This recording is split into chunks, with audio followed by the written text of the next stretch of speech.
All right. Good evening, everyone, and welcome to our every other week City Commission meeting. Welcome. We're going to have tonight, we have Reverend Aldrich Kirkman from Mount Olive Missionary Baptist Church here to lead us in the invocation and the Pledge of Allegiance.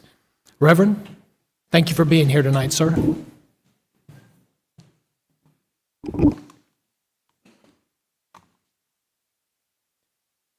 Heavenly Father, Almighty God, Lord, we come humbly in your presence once again, Father. Lord, we come thanking you for being awesome God all by yourself, almighty, all-powerful God. Heavenly Father, as we come this evening, we come asking your blessing upon this City of Lynn Haven meeting, Father God.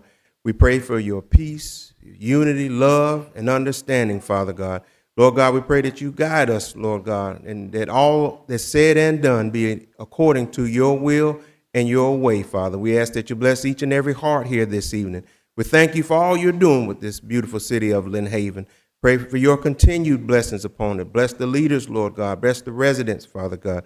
But Lord, as we come, we also come thanking you for sending us your Son, our Savior, Jesus Christ. Thank you, Lord Jesus, for dying on the cross, paying our debt of sin, Father God. Lord, we just bless you. We love you. We pray that all that's said and done again be in your alignment with your will and your way. And we say this prayer in Jesus' name we pray. Amen. Allegiance to the flag of the United States of America and to the republic for which it stands, one nation under God, indivisible, with liberty and justice for all. Reverend Kirkman, thank you very much, sir. All right, we're going to call this meeting to proper order. Additions, deletions, modifications of agenda. Does anyone on the commission have any additions or deletions or modifications to propose? Hearing none, we'll roll right ahead. We have no proclamations or announcements tonight. So on the consent agenda, we have a total of 5 items. Approval of our regular meeting minutes for June 23rd. Approval of the special meeting minutes for June 23rd. Approval of M0088-A4 Pine Forest Drainage Improvements Project. We have approval of a vehicle, a 2004 Ford Explorer as surplus and auction on govdeals.com, and approval to appoint Ms. Margaret Barnhart to the Community Services Advisory Board. So, motion to approve. Second. we have a motion and a second for the consent agenda. Is there any discussion or questions among the commission? Just want to say thank you to Margaret Barnhart for joining the team. Okay. I will open the floor. Is there any questions or comments from the public regarding these 5 consent agenda items that anyone would like to discuss?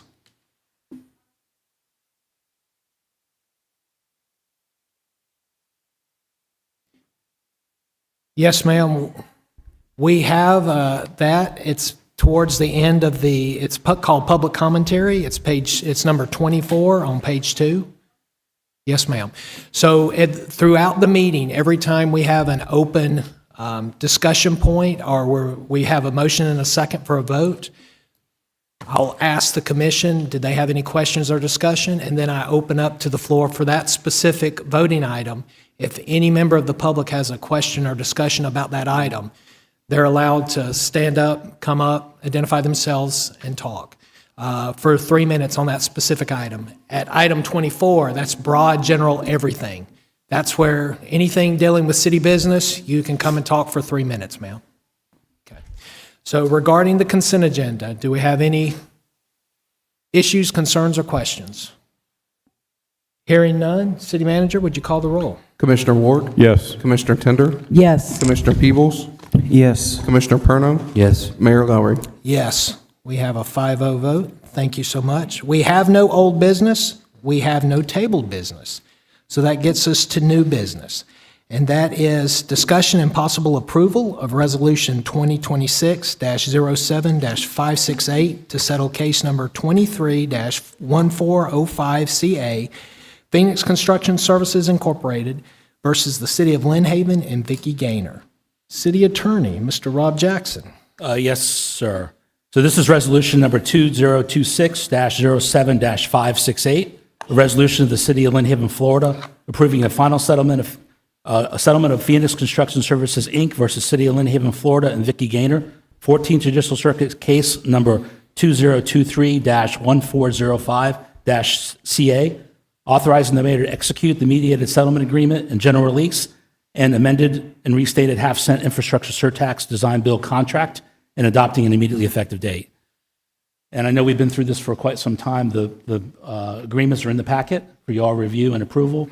The only exceptions would be there were some changes made by Ms. Gaynor's counsel, because all three parties have to approve. I pass those out to you, and those changes are relatively minor, just clarifying that she's released from this lawsuit also.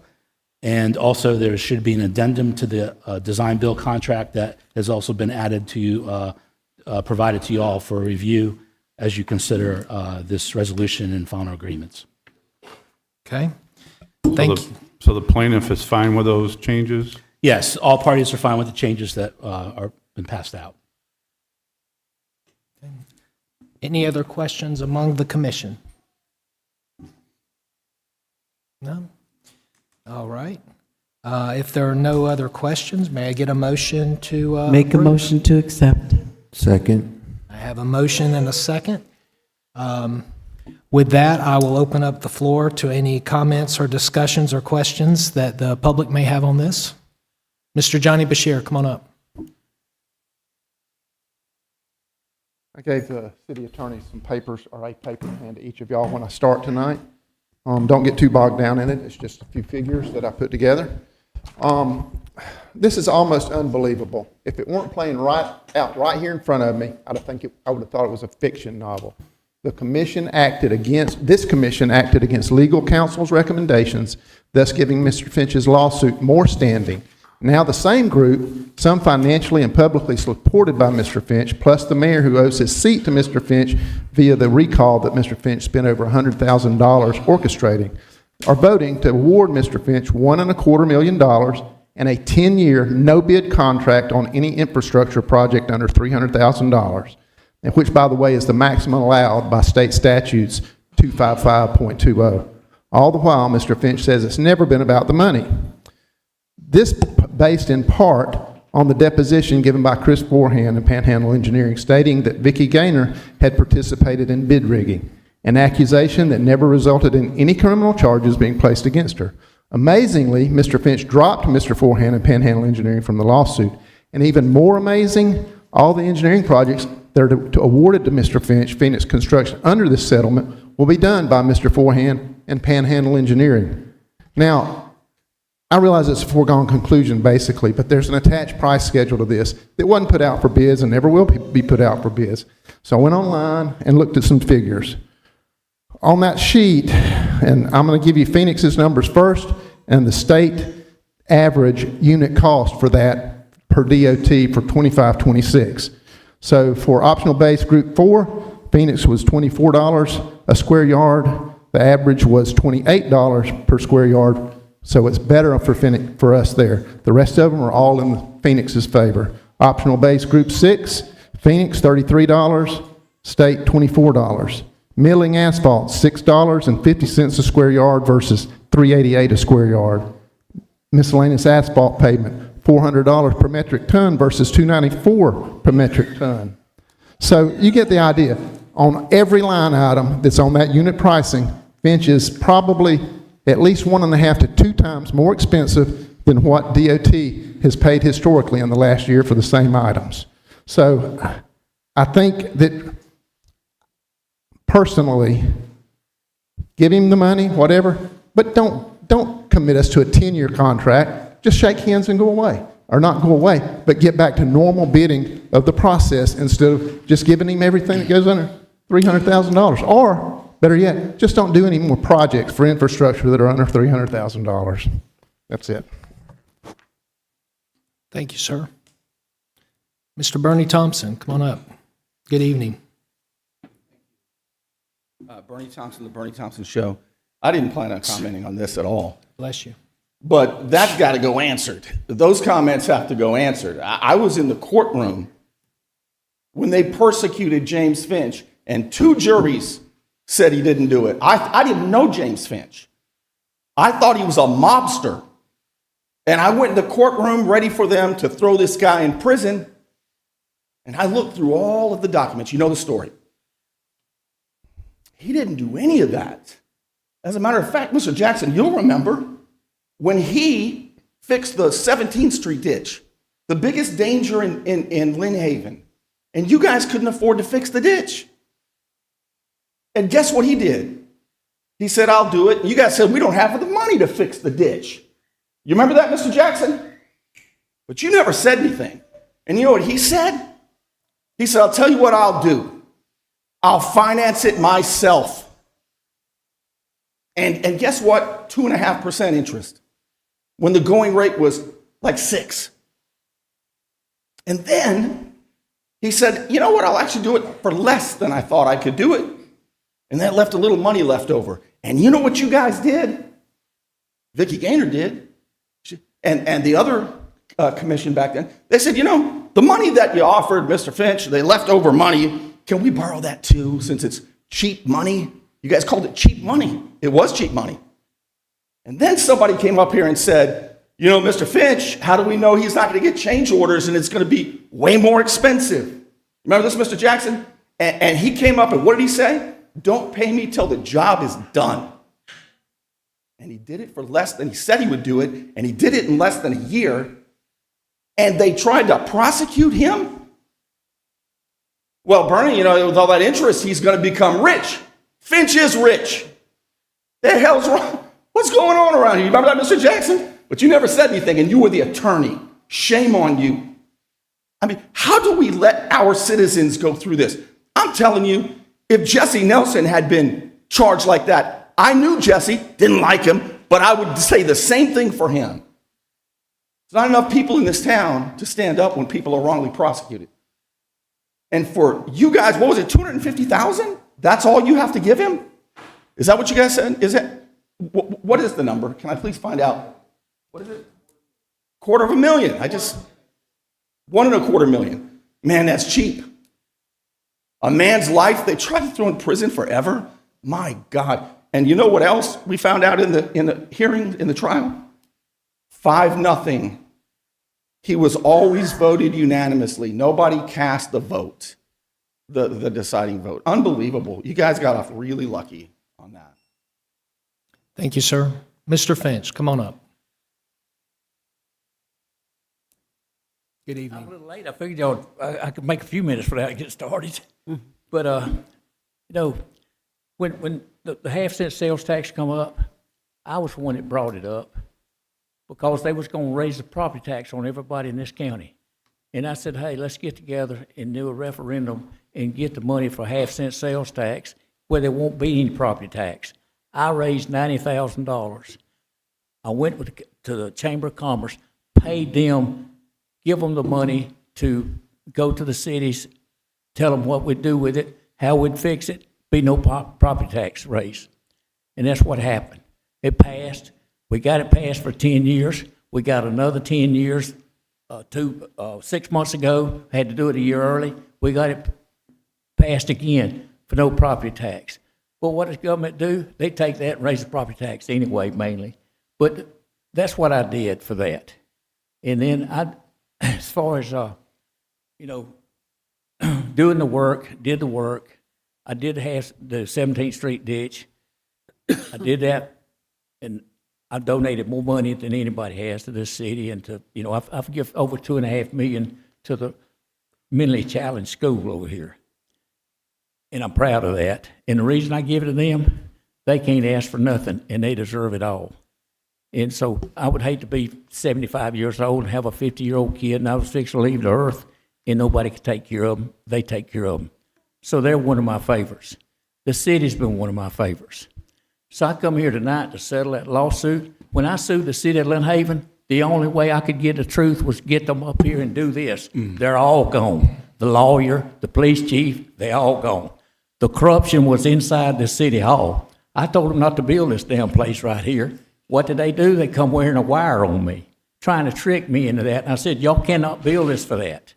And they did. And I'm several million dollars over.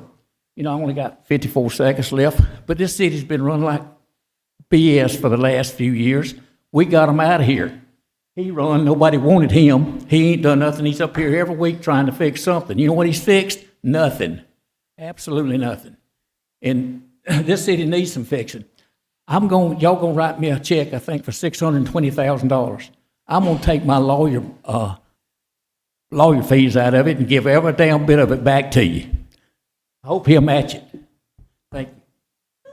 Thank you, sir.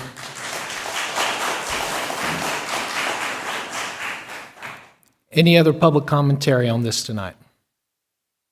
Or questions? Hearing none, City Manager, would you call the roll? Commissioner Tender? Yes. Commissioner Perno? Yes. Commissioner Peebles? Yes. Commissioner Ward? Yes. Mayor Lowry? Yes. 5-0 vote. Thank you for that. Before we go on, Mr. Finch, just to clarify, Mr. Thompson, you asked a question.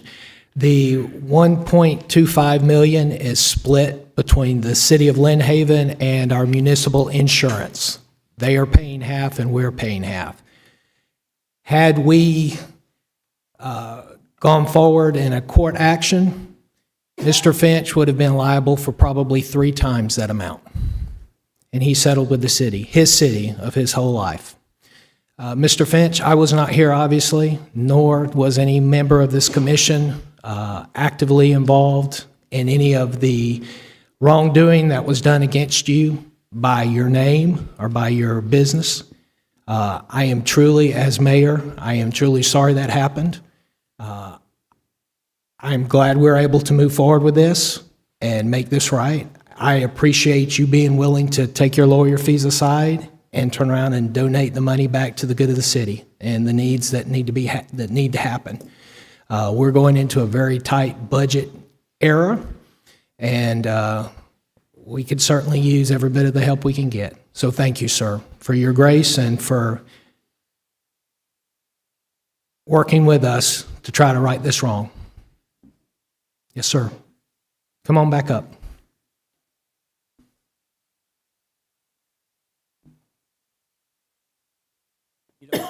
Judy's been up here the longest. You know, I talked to Judy. I said, Judy, I'm going to take the $620,000 that the citizens liable for. I've spent over $5 million.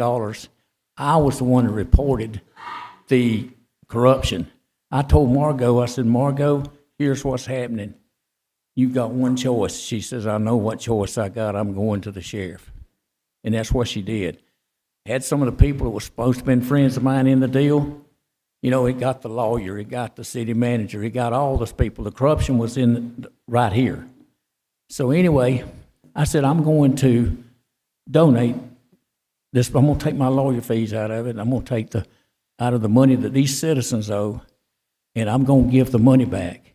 What I want to do is to come out here, get with Judy. I want to see the money spent on the parks and the stuff like that. I really don't want to give it to the government because it'll just disappear. But I'm going to give every bit of it with Judy, and we're going to put it out, put it in the schools, the parks, or whatever. But I'm going to donate the money. I don't want the citizens' money. Never did. I never wanted to sue the city of Lynn Haven. I had to get them under oath. And when I got them under oath, they're all gone. So that's the reason I did that. Yes, sir. And like I say, my family's been here over 100 years. I've been here 76, and I fought this for 6 years. World War II lasted 4. And I've been fighting this, and I come up here to settle it tonight, you know, and do that. So y'all do what you want to do. That's what I'm going to do. Thank you, sir.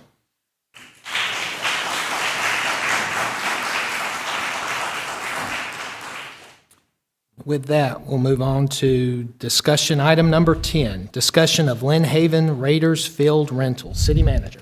Yes, sir. The Lynn Haven Raiders have been paying $1,200 to utilize our facilities at Kinsall Park for the last several years. With recent discussions of field rentals and facility rentals throughout the city and budget discussions, we thought it was best to bring to you all to ask for some direction since you all approved the fee schedule. If we were to charge the fee schedule, as you all have approved it, it's $75 per hour with an estimate of $11,400 for the year. So we are asking direction from the commission tonight on how to move forward with the Lynn Haven Raiders and their facility rental for their football season. We've listed a couple of alternatives in the car. Keeping it the $1,200 rate that it has been, charging the standard $75 per hour fee, which would be approximately $11,400, or coming up with some type of discount, whether it was a 25% off for the year for an $8,500 fee. Just kind of want some discussion tonight from what you all want, and we would bring back a resolution to make that official. So, just to be clear, this is not a city-ran team, right? It's a nonprofit team that is located in Lynn Haven, but it's not part of our programs, right? That is correct. It is not a league that Justin and his team put on. Right. So it's essentially like the equivalent of maybe like a travel baseball team. Yes, Or sir. a travel softball. I'll start by saying I absolutely don't think they should be paying the $11,400.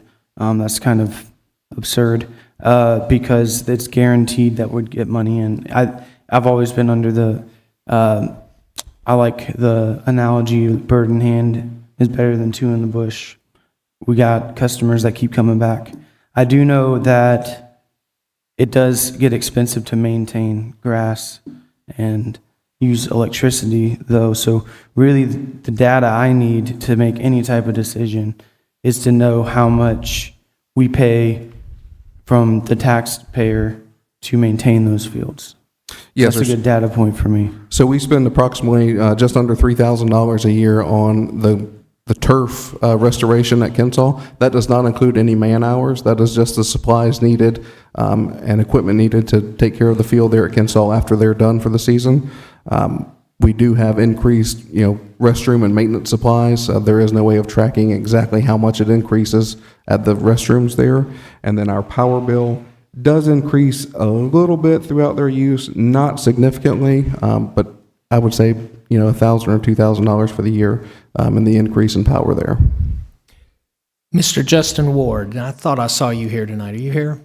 Would you come on up, sir? You're our sports and rec department head.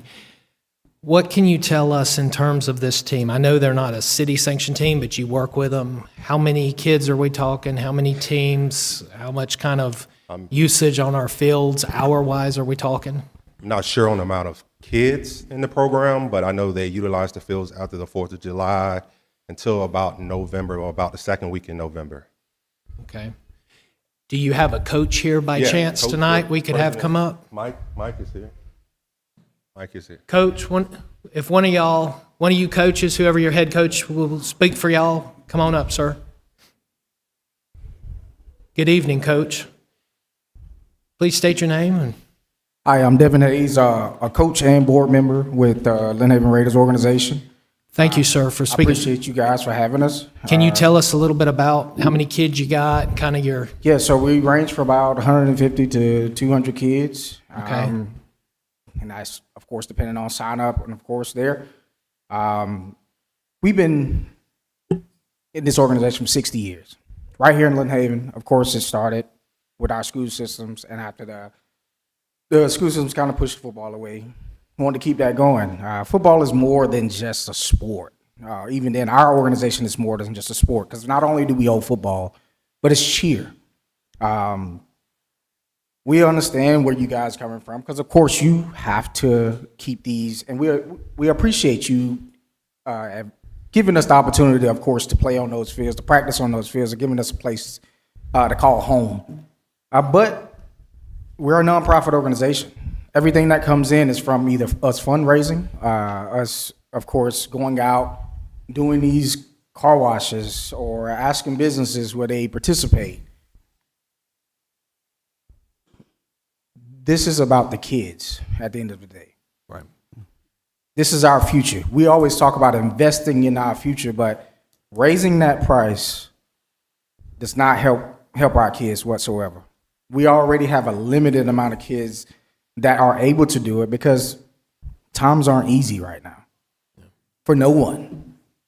And for us to be able to continue to give kids discipline, showing them teamwork, showing them accountability, leadership, respect for the others, that all comes with the game of football or cheer.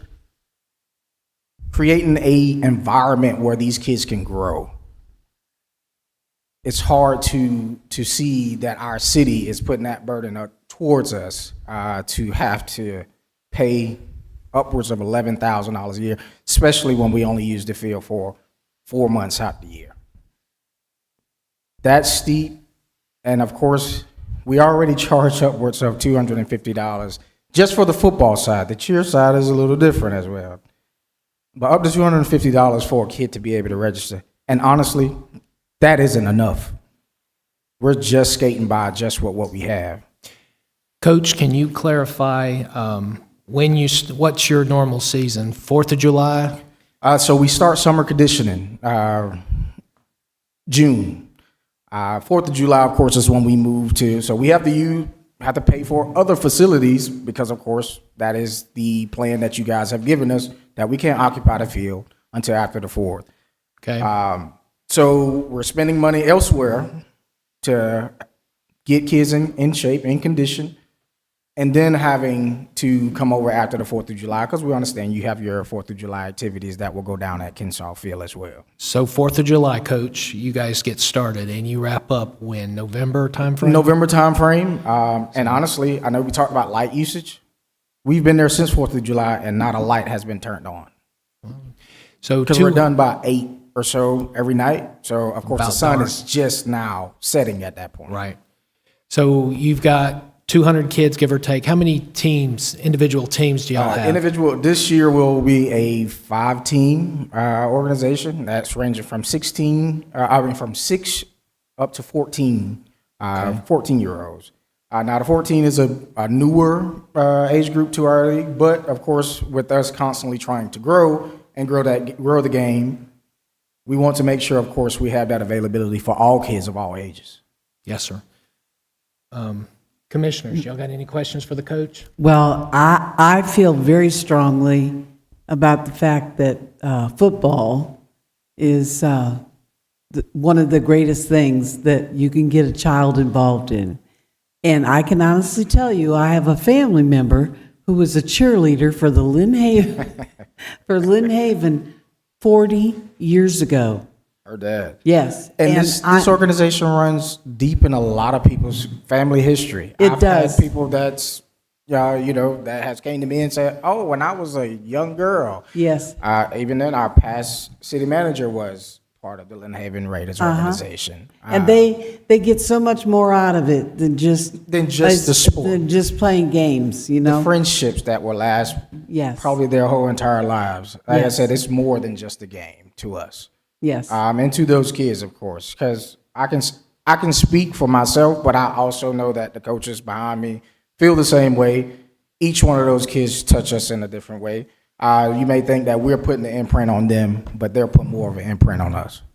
Mayor, maybe we can chain a riding lawnmower up there at Kensaw Park. Listen, we have 200 kids. I guarantee you we can help you with maintenance. Yes, you could mow a little grass and call it even.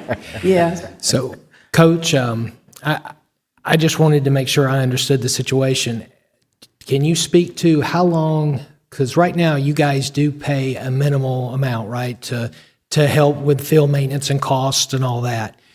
Do you have any idea how long y'all have been paying that? Our city manager, can you chime in here? Can y'all speak to how long they've been paying their current set amount? I cannot answer that. I'm sure our vice president and president is here today. If they want to shed a little light on that itself. If you come on up, Coach. I think it's important before the city commission does anything is to understand what the basic facts are and hear from y'all. My name's Mike Rush. Russ. I'm the president of the Lynn Haven Raiders. We've been using Kensaw since Hurricane Michael. Obviously, before Hurricane Michael, we were at the recreational facility sports complex that you guys have. So we basically have been renting Kensaw since Hurricane Michael. I took over the program roughly about 6 years ago. When I first took over the program, we were paying roughly about $700 to rent the field. And like I said, we understand that maintenance goes up. We also understand we have one of the most beautiful practice fields in the county. We get kids just because of that.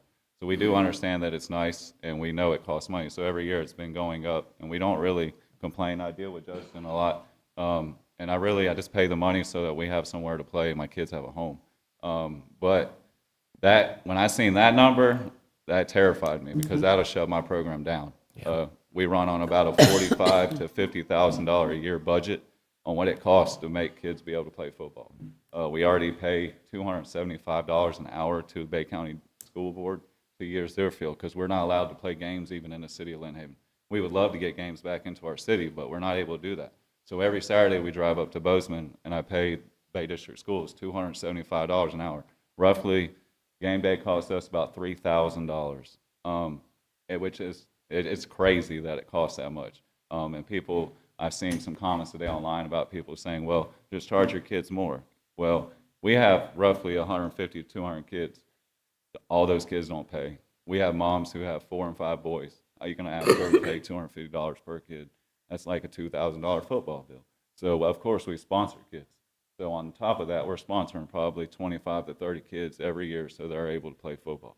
So in reality, our budget is low, and we're behind the ball from the get-go. So that's one of the main reasons we're here today is because if something like that passes, our program won't be able to do it. Will we shut down? No, I refuse for that to happen. We'll move. But I want to stay in Lynn Haven. This is our home. This is our program's home. Mm-hmm. It's important to us. It means something to us. But that's the main reason you see people in these out here is because that we can't handle that. That's a lot of money. Yes, sir. So, no, before you go, I appreciate it. Both y'all stay here for a minute because I'm considering y'all my subject matter experts. I think it's important for us to understand you guys and your program before we make any decisions, right? So your season's already underway. And what did you, and how long, or how much money have you paid for this season, for the 4 months, and for this year? Because I don't have that. I don't have visibility to that. So the way we pretty much operate is we love to pay everything up front, so we don't owe nobody no money. We've already dropped off a $1,200 check to pay for this season. I normally start reaching out to Justin at the beginning of summer to make sure that, hey, everything's in order, we're good to go. How much money do you need? Most of the time, that's the question I ask, is how much do you need? Because at this point, that's our home, so we just pay it. But normally, we pay it all up front, just so that, because we understand that is a great price for us to be able to get there, so there's no reason that we shouldn't be able to pay it. So we pay it all up front most of the time. So, and Mayor, they brought their check probably 2 weeks ago. Justin brought it in, and that's when this conversation started, because we have had the conversation the past few meetings of facility rentals and the budget. So copy that. And thank you, City Manager, for that. And thank you, sir, for clarifying that. So up until 2 weeks ago or a week and a half ago when this popped up, you fully assumed you were paid in full for this season. You were good to go. Yeah. So yeah, I can appreciate it. Feels kind of like Lucy in the football with Charlie Brown, right? No pun intended. We also need to recognize that y'all have been here 60 years. And this is a grandfathered legacy kind of program, right? Can you tell me offhand how many years y'all have been paying the city of Lynn Haven $1,200 for the field rental for the 4-month period from July to November? You know offhand how long y'all have been doing that? The number? Yes, sir. Yes, sir. At least, I would say 3 years. 3 years? Yes, the last 3 years, it's been about $1,200. Okay. Commissioners, do y'all have any questions for the Raiders, coaches? Well, I mean, I will say, if they've already paid for this year, they've already paid for this year. So we have not deposited the check. Yeah. But Mr. Jackson, correct me if I'm wrong, but if the fee schedule is set by the commission is the only one that can change the fees. That's correct, yes. I guess my point, though, is we're working on next year's budget. This is this year's budget. So if we do make a change, we should not raise the price for this season. We should start, if there is a change, it should be starting next season, is my point. I agree with that. And just a quick comment there. This is the Lynn Haven Raiders. Most of our kids are from Lynn Haven. Most of our families live in Lynn Haven, pay Lynn Haven taxes. We already pay for this field. Yeah. And the addition on the parents, not only to pay their property taxes like they're supposed to, but also pay for everyday living expenses, try to make sure their kid is doing something other than, I guess in the broad scope is, they could be doing a lot worse than playing football. Yeah, for sure. So my homework for you coaches and Justin, who's my sports subject matter expert, I need y'all to figure out and keep due diligence as you move forward. Keep records for this season, right, on what the actual expenses are. Y'all have been with us for 60 years.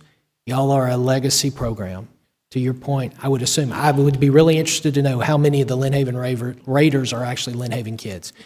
80, 90%, that's wonderful. That's a success story. We need to highlight that. But also, I want to know what our costs are. We shouldn't be making a ton of money on y'all, but we shouldn't be losing a ton of money on y'all either, right? So whatever the honorable field maintenance is, the cost, the grass, the electricity, whatever, toilet paper in the bathrooms, whatever, let's figure out what the fair amount is for next season. To Commissioner Peoples' point, you've already paid your contract up front for this season. Anything we do forward, and we should be keeping good records so that we both know honestly and honorably what you're costing so that we can break even or maybe make a little bit, right, to cover his team's costs for man hours and that kind of stuff to support y'all. But we shouldn't be losing our shirt, and y'all shouldn't be losing your program trying to make this inherent goodness happen. And I think that's how we do a win-win here. That's what community sports, that's what community ship's all about, right? Getting these young men and women together, teaching them the values. I know you live and breathe this all the time, Sam. This is your total wheelhouse. Seems pretty straightforward to me. But any other commissioner got a question, comments? Thoughts? I mean, I think no doubt there's going to have to be some adjustments done in the future. It would be totally unfair for us to all of a sudden go 11,000 and ruin your program for this year. That's not our goal. Obviously, we would not want to do. I would not want to do that.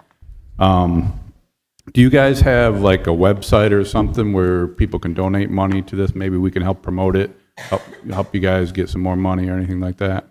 We would love to have some type of partnership with the city.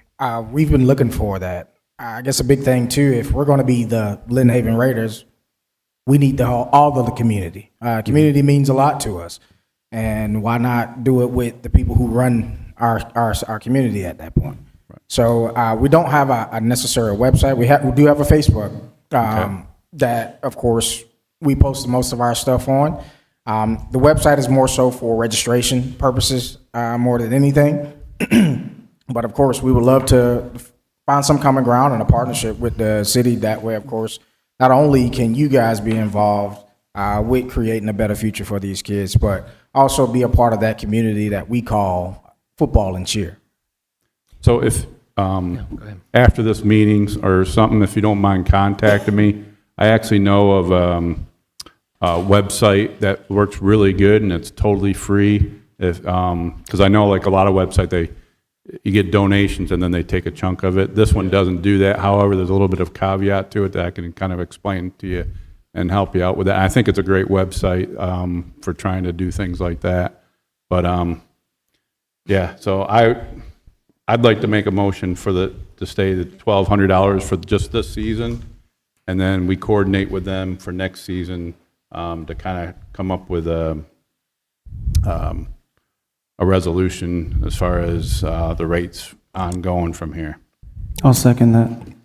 So we have a motion and a second, and I agree with that. I mean, we have to recognize y'all have been here, part of this community for 60 years. That's nothing to sneeze at.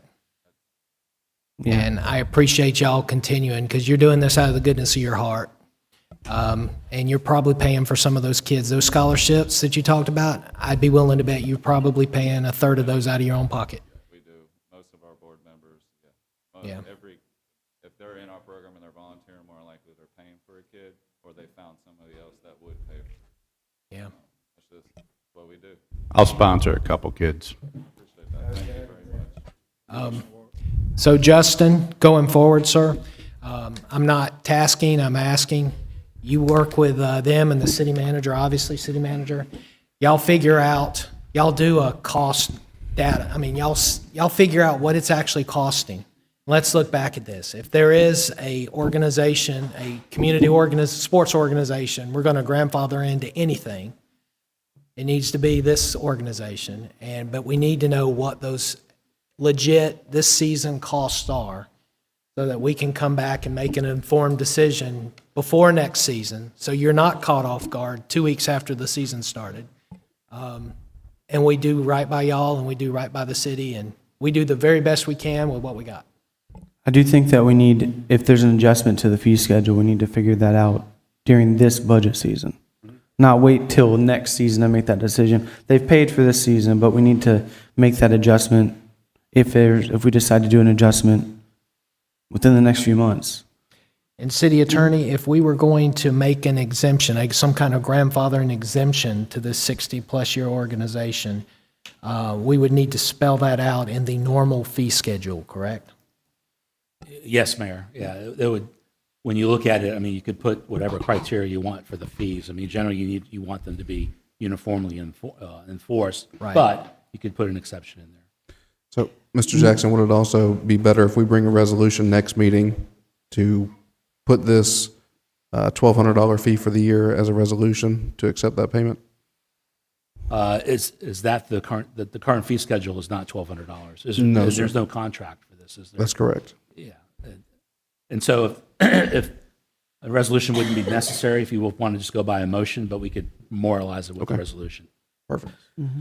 I do think this is a good time to talk about, I think with the rise of travel and specialized privatized teams, we need to get more on board with doing this, making contracts with individual teams, and put it on the fee schedule. Because, I mean, we don't want teams to be blindsided with cost, but we also need to be able to budget for field maintenance. Because we do have an increase, the more travel ball teams that use our fields, the more field maintenance we're going to have. But if we're able to get that budget, that money in our budget ahead of time, we know we'll be able to budget that maintenance as it happens. So, like I stated earlier, we've got about $3,000 in documented expenses for Kensaw. So the $1,200, of course, won't pay for the $3,000 fees. That doesn't even cover the man hours, but we can track it through a work order. Well, let's do our due diligence. Like I said, let's figure out what y'all are actually costing the city. And if y'all are willing to meet us on that actual cost, and if we have to figure out sponsorships or whatever we got to do to thread that needle, I think that's honorable intent for everybody. And as long as it can be a break-even proposition for us and y'all have a field and we have a legacy that continues, I think that's a win-win for everybody. Yeah, the goal is never to make money on sports. I don't know if you guys know this, but our sports program is $1.1 million in the hole. So sports is not a for-profit thing. We just got to make sure that it's fair for everyone involved because, you know, you make a good point. Most of the parents are taxpayers and it's your legacy program, so obviously we want to work with you. But we also can't lose a ton of money. You know what I'm saying? I apologize for anyone that thought the intent was for us to start charging $11,000. I can't speak for everyone up here. Don't think that was the intent. It was more of a data point of showing like, hey, here's what our fee schedule says. If we did it by hour, this is how much it would cost, just to give us a data point. You'll see it if you ever follow a city in a budget season. You'll see these large numbers of things that seem like doom and gloom. What's really happening is we're gathering data because we have to make difficult decisions. So I apologize any stress that brought all you guys, and I appreciate you coming out here to explain your side of the story. Yeah, so kind of hopefully you guys understand how this all came down. We tasked the city manager with, we want you to look at everything as far as cutting expenditures and to help with our balance in our budget and everything. And that's what we tasked him with, and that's what he did. So that's kind of how it all came up. So I hope you don't take it as we're trying to target you guys or anything. That's not how this all came down. So I appreciate everyone coming out and supporting this. Definitely appreciate you guys. Yeah, appreciate y'all. Y'all work with us, we'll work with y'all, and hopefully we get another 60-plus years of the Lynn Haven Raiders. Now, thank y'all. Y'all are welcome to sit down unless you have anything else you'd like to say. One thing, we're not a travel ball team. that's a huge word when you use that. Most municipalities don't have football, so we have no choice but to go play football. Now, granted, Callaway and some of these others have teams, but we are not labeled as a travel ball team. Just want to. Yes, sir. Thanks, Coach. All right, we do have a motion and a second, so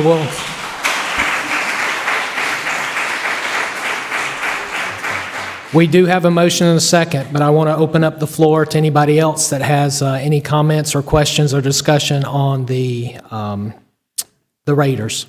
So Mr. Thompson, and then Mr. George Hines, and then Ms. Sandy Garm. Go ahead. I'm Bernie Thompson, the Bernie Thompson Show. I hope I agree with Mr. Hines today because I'm tired of him always beating me up. But, sometimes we overthink things. We're talking about this organization was charged $700 a year for a long time. And then it bumped up to $1,100 or $1,200, and they didn't complain. And this year, they were told they might have to pay $11,000. There's a trend going on in cities, and it's squeezing all the juice out of good nonprofits. There's a story I'm not at liberty to tell you, but it's a tragedy. It's just awful, and it's the same type of thing. I live next to the Panama City Beach Sports Park, and I know they charge a lot more. And I know that Panama City charges a lot more than Lynn Haven. And Lynn Haven might need to sort of get in parity with everybody else and charge more. But here's what I recommend. Lead by example and charge less. If I got the math right, James Finch just donated like $1 million to the city after you did that to him. And you guys are talking about not losing a ton of money, $700 a year? So if we cut it to $500, or if we, here's what I propose. Cut it to $0. Do you know how lucky you are to have two men like this? Here's what's been on my heart a lot lately. It's young men. It's teenage boys.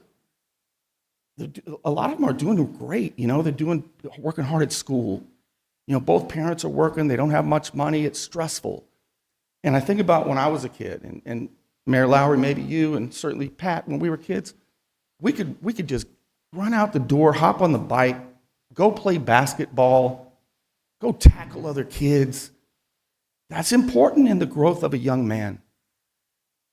This is not about resolutions or tasking somebody to do a study or coming back. My goodness, as much as the guy makes, and I'm sure he does great work. If he takes 3-4 hours figuring this out, you basically, come on. This is a lot easier than that. This is about a lot more than dollars and cents. This is about giving young men an opportunity to be young men. If they've got fathers or coaches, great. But if they can't get out there and sweat and, go at it, it really affects their soul. And I hope you'll think about this and think about the grace that you were given today. And let's stop talking about losing a ton of money on this. And that's about as nice a speech as you'll ever hear from me. Thank you very much. Thank you, Mr. Thompson. Good evening, Mr. Hines. Good evening, gentlemen and lady. Bernie do a lot of talking a lot of times, so I'm not going to waste my time trying to talk better than Bernie. But I was a kid once and I played football in the streets. We didn't have a field. So I'm going to offer $1,000 a season to this team and tell me what I need to put on the check. And it will be from July to November every year as long as I live, so I don't know how long that's going to be. That's the best I can do for you. Thank you, sir.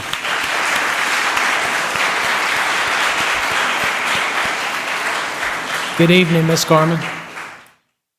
happen to be a grant writer, and most grants are given in the October time of the year. So I'll start looking to see if I can find a grant for this team. So, Thank hey, you. there's a lot of them out there. I'll search and see what we can get. Thank you, ma'am. Appreciate you.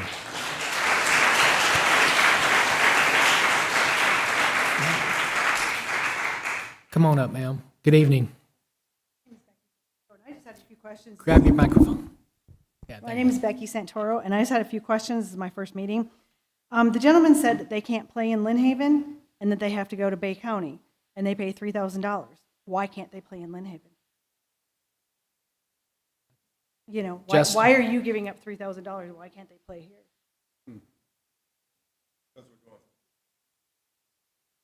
Because we're doing field recovery for the 4th of July. So we have to oversee top dress because there's going to be a lot of cleats on the field. So we want to prepare the fields before they get there. So Justin, how long of a period are we talking about no play on the fields, like a month or 2 weeks? Probably 3 months, 3 to 4 months. Oh, wow. Yep, starting February.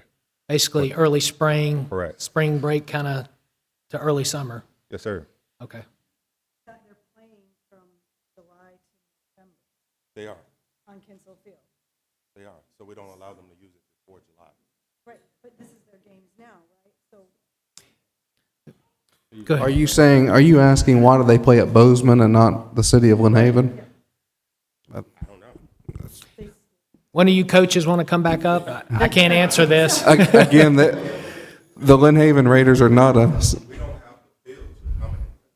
nice, because I thought they said they played from July. July, So right now, we start practice in July and we start games August 15th. And we play games for 9 to 8 weeks all the way into November. We have a bye week that we normally take off. With those, it's 5 home games. So add 3,000 times 5.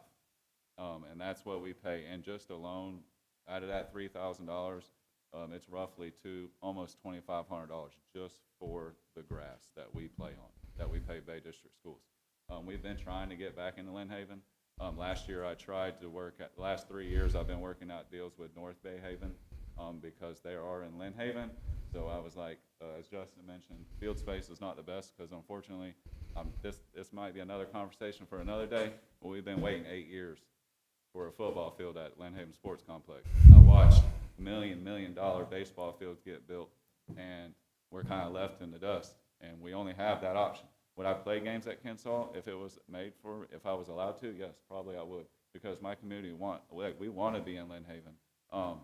And do we always play at a field where there's goalposts? No, we make it work. But that's something that you guys have to decide about. We have talked before about maybe even partnershiping with you guys. That's a good way for y'all to maybe earn a little money. If it doesn't cost as much money for us to play football on Saturdays. That's one of the reasons why our budgets are so high, is because it's not because of football pads or things. It's really because where we play. It costs so much money. So we've been trying to get back in Lynn Haven for a while, and the school board only keeps going up, so we just have to give them more money and more money. So he just said it takes 3 weeks for him to get the football field ready. 3 months. But we practice But they're during the time. practice on the field. Yeah, our games start in August, and they run till, say, November. We play on it 5 times throughout that whole time. If they're aerating it, then how are we practicing on it? So I can't answer that. What I have asked, and it sounds like you and the other coach and Justin are in agreement here and the city manager, y'all huddle and figure out what we can do better together. And I really would like to look at a, no kidding, Lynn Haven partnership between the Lynn Haven Raiders, recognizing y'all been doing this for more than half a century with us. Let's figure out a way to partner, because right now y'all are not officially part of our sports program. We got to figure out a way to basically fully embrace y'all. Y'all carry our name. You have carried our name, and you've taught our kids.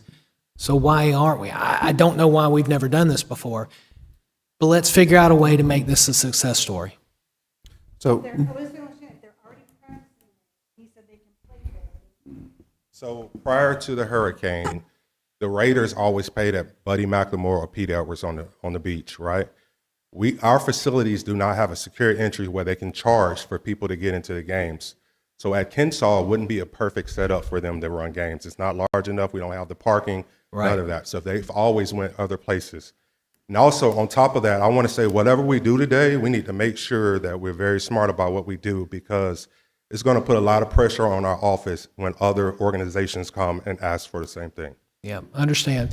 And if we're going to make a grandfathered exemption, it better be with the one that we've been working with for the last 50-plus years, right? But we don't, right now, we don't even have a good estimate of how much it's costing. We just know that they've had this flat fee that they've paid, right, historically. So we have a good estimate of what it's cost. It's costing at minimum around $3,000 per year. Okay.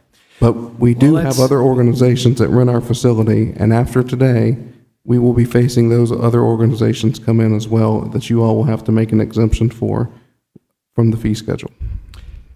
So let's look at how we can do this transparently and honorably. Let's figure out, I feel like we can't even, they've already paid their check, even if we haven't deposited, right? We need to honor this year. What next year looks like and going forward is a big question mark. We want a partner. I'm going to leave that to you and the city manager, Justin, to figure out how we can make this work and what's the best way forward. I don't know the answer to that.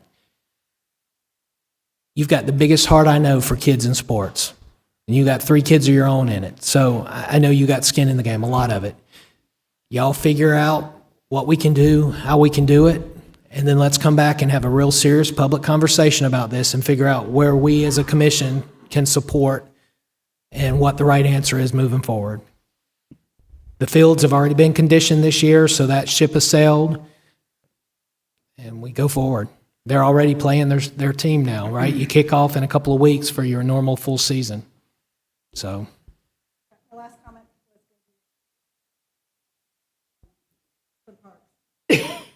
was thank you, ma'am. Sir, you coming up to speak? Come on up. Good evening. Good evening. How are you? Good evening. Welcome. What's your name, sir? Bryce Goins. Good evening, Bryce. What you got for us? All right. So I played. So this was very touching subject because I was a little kid playing for Cowley Rebels. So y'all are doing $11,000 proposed, right? So 11.4, is that something I saw for it? Well, initially on the I saw online it said 11.4. That's if the entire fee schedule was used fully, right? That is correct. Okay. So the city of Cowley, or not, city of Panama City charges about $25 an hour for 150 hours, roughly between football seasons, or whatever they make. They generate about $3,200 a year. What y'all are talking is about $3,000, you said, for field use, lights and all that, possibly. So I don't know why y'all can't charge $25 an hour. Like, that is outrageous from 75 to 25. That's a massive drop. So, and plus, that is brotherhood, sistership, all that comes along. It also helps kids stay off the streets, do whatever else they want to do. Right. So, I don't know why y'all can't drop it. Or at least, I don't want to up it for them because it's very cheap. But, I mean, $25 an hour is very reasonable compared to $75 an hour y'all propose. So. Thank you, sir. Mr. Gray, come on up. Like your shirt. How's everybody? Brian Gray, 113 Florida Avenue. I've been in Lynn Haven since 1965. I even have a shirt. And the Lynn Haven Ravens have been a good organization. Both my boys have played, and I'd like to partner with Mr. Hines and make it at no cost to the organization. Whatever number we come up with, I'll split the difference with it. We'll make it happen. Thank you, Mr. Gray. Ms. Day? Sir, and then would you like to come here, or would you like for me to bring you a microphone? More than welcome to come ahead and Go ahead, sir. Good evening. Good evening. My only concern, I guess, is Mr. Lightfoot over here. Since we have a large crowd, the rest of our crowd is actually practicing right now, and we really care about our children. We really care about, I'm a little fella, we really care about youth sports. I have 4 children currently in this organization, He can't make eye contact. He can't look at anybody. Every time somebody says something, he has a smirk on his face as if we're just poor people that just want to play our little game on a field. And it's pretty offensive. It's pretty offensive. You guys have been more than helpful, friendly. We want to negotiate. We understand that maybe we're not paying enough, and that might be okay, but this was kind of slipped in to the agenda, not talked about, wasn't advertised. This is a decent organization. We're a very good organization, 60-year organization. So to just kind of slip it in the agenda with a massive $11,400 number, of course we're going to be emotional. Of course we're going to have feelings about it.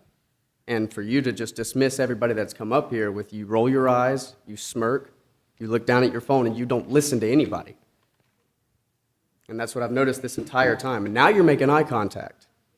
And that's okay. But these two coaches up here, the president and the coach first, you didn't look at them. You looked at your phone. You were looking at papers. They made a good point. You would smirk and turn around. It's just pretty offensive. We're up here genuinely trying to show concern for an organization that has 150 to 200 children. Lynn Haven, your city. And you're smirking at us. You're laughing at us. You're ignoring us. They've all come up here and been cordial and nice, but I've watched you the entire time. And I just can't help but to come up here and call it out. This group here has been very friendly, more than willing to listen and look and pay attention, and you just sit over there and smirk and laugh, and that's just very offensive. So I just kind of hope that maybe y'all understand where we're coming from, where this was just kind of slid into the agenda where they were going to up our rate to $11,400 a year. That's a wild number. And of course, you guys didn't know the numbers. You still don't know the numbers, but I hope that we could also get the numbers that you pay for lighting, for maintenance, so that if we do make a deal, it's kind of even playing field. We do know how much man hours are to cut grass. 2 guys to cut that field? It's not a whole crew. Maybe 1 guy can cut that field in maybe 3 hours. I have a 3-acre piece of property. I can cut it 2 hours by myself and weed eat it. So man hours is ridiculous. That's not a huge cost. Multiple people use this field. So thank you. So, Thank you, sir. Mayor, have the fee schedule pulled up with all of our field rentals. We've got the power bills in front of me and the expenses of what I was trying to work up to give the commission the educated information they needed to make a decision tonight, which is where I came up with just under $3,000, and then the different scenarios through of our fee schedule. It's on my computer here if you'd like for me to read it out. Sure. What I will ask of you is for the president of the organization and Justin, make sure they both have that. If we have our power bills, I don't mind sharing a copy with y'all. That's good faith. Here's our expenses, here's your expenses. That's old-fashioned men and women being honorable people and working together, right? That's what we're trying to do here. So I'll commit to you that. And if you can't get that, you need to let me know. But we will share. I mean, the city's bills are your bills too, so there's a public access to that anyway. But we'll work with y'all and we'll share, and we'll make this right as best we can for both organizations. Yes, sir. All right, we got anybody else tonight that wants to speak on this? Yes, Day. I do. I'm sorry, Miss Day. That's okay. And then, ma'am, then we'll get you next, okay? Miss Day, good evening. I guess I go way back to the early 80s and the late 70s. The sports means a lot to the young people, whether or not you have any in sports. I was a coach, might not look at it right now, but anyway, back in those years, the Lynn Haven had girls softball leagues. And let me tell you, it makes you feel so good when you go, and there's a lot of girls that I coach, we were always number 1, 2. So that worked out good. We did not have to go, we would go out and get sponsors. The city didn't have to pay. So that worked too. So we always, since we were number 1, we always had the same sponsor, Don Harlan. I have to give him the credit. So anyway, these girls, when you're going down the street or wherever you're at, and one of them comes up to you and they always call me Mama Day. let me tell you, I spent a lot of hours in Lynn Haven at the Kennesaw Ballpark. You know what? I paid a lot of money too, but that's okay. Mr. Harlan paid a lot of money. So therefore, what we done, we just had something going all summer months. As the girls got out of high school, we put them on our team. And it was a good way to go.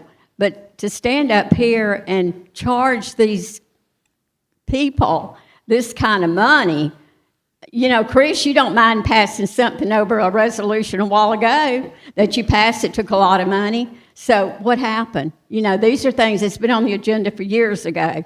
So these are things that you've got to pay attention to. You know, are you passing money that you're not really taking your young people in consideration? Think about it. You pass a lot of resolutions that you don't ask anything about it. And it's a lot of money. So tonight you passed one under the consent agenda. So these are things that the people need to be aware of, that the reason you're talking about, what, $12,000, I think it is, Chris? $12,000, right. Okay, so they need help. They're going to need help, and I appreciate you trying to lend them a helping hand. But when you increased this a few weeks ago, and I heard that, I thought to myself, I think Sam was the one that spoke up a little bit about it, but not any of you said too much about it. You just wanted to see how you could make more money. Just make more money. So I'm sorry to say that I feel honored to know that I was part of the Lynn Haven girls softball team. And I really appreciate every one of those girls. They're very much appreciated. They're here today. They have good jobs. So we have a lot to give a credit to Lynn Haven. Thank you, Miss Day. Thank you. It's good to see you out tonight. Ma'am, come on up.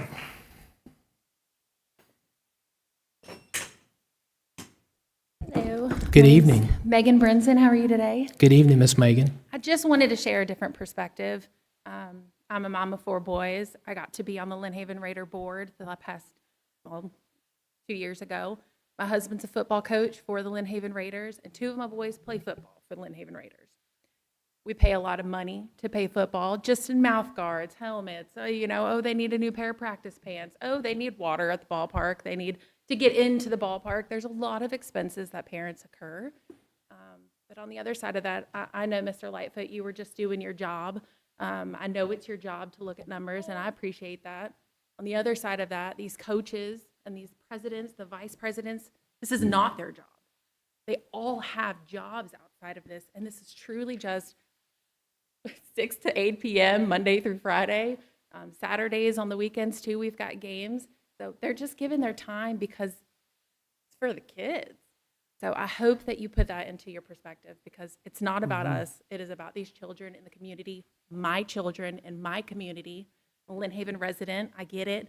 But I just wanted to say we do appreciate you for looking at numbers. I know you have a job to do. But I also appreciate the volunteers and the organization for giving my kids something to do that is productive. Yes, ma'am. Thank you so much. Anybody else would like to speak about the Lynn Haven Raiders tonight? Hearing none, we will call this, we'll call the motion, or excuse me, call the vote, the roll. Mayor, just to clarify, is there a date certain that you want the data back by?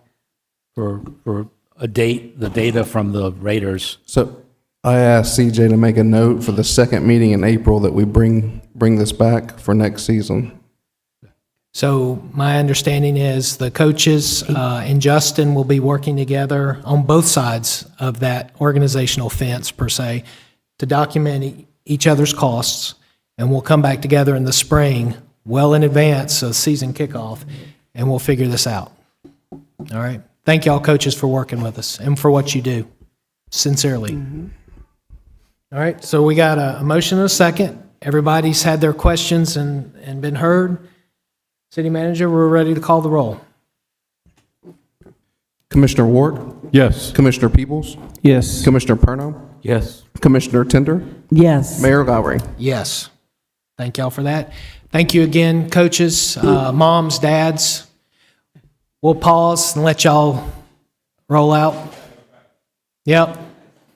Go take care of them kids.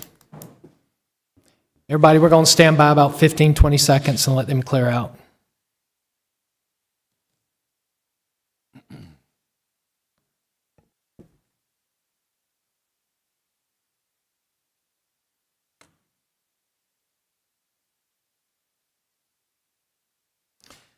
All right, we're down to new business, number 11, discussion and possible approval to award RFP 25.26-17 for attorney selection. City manager.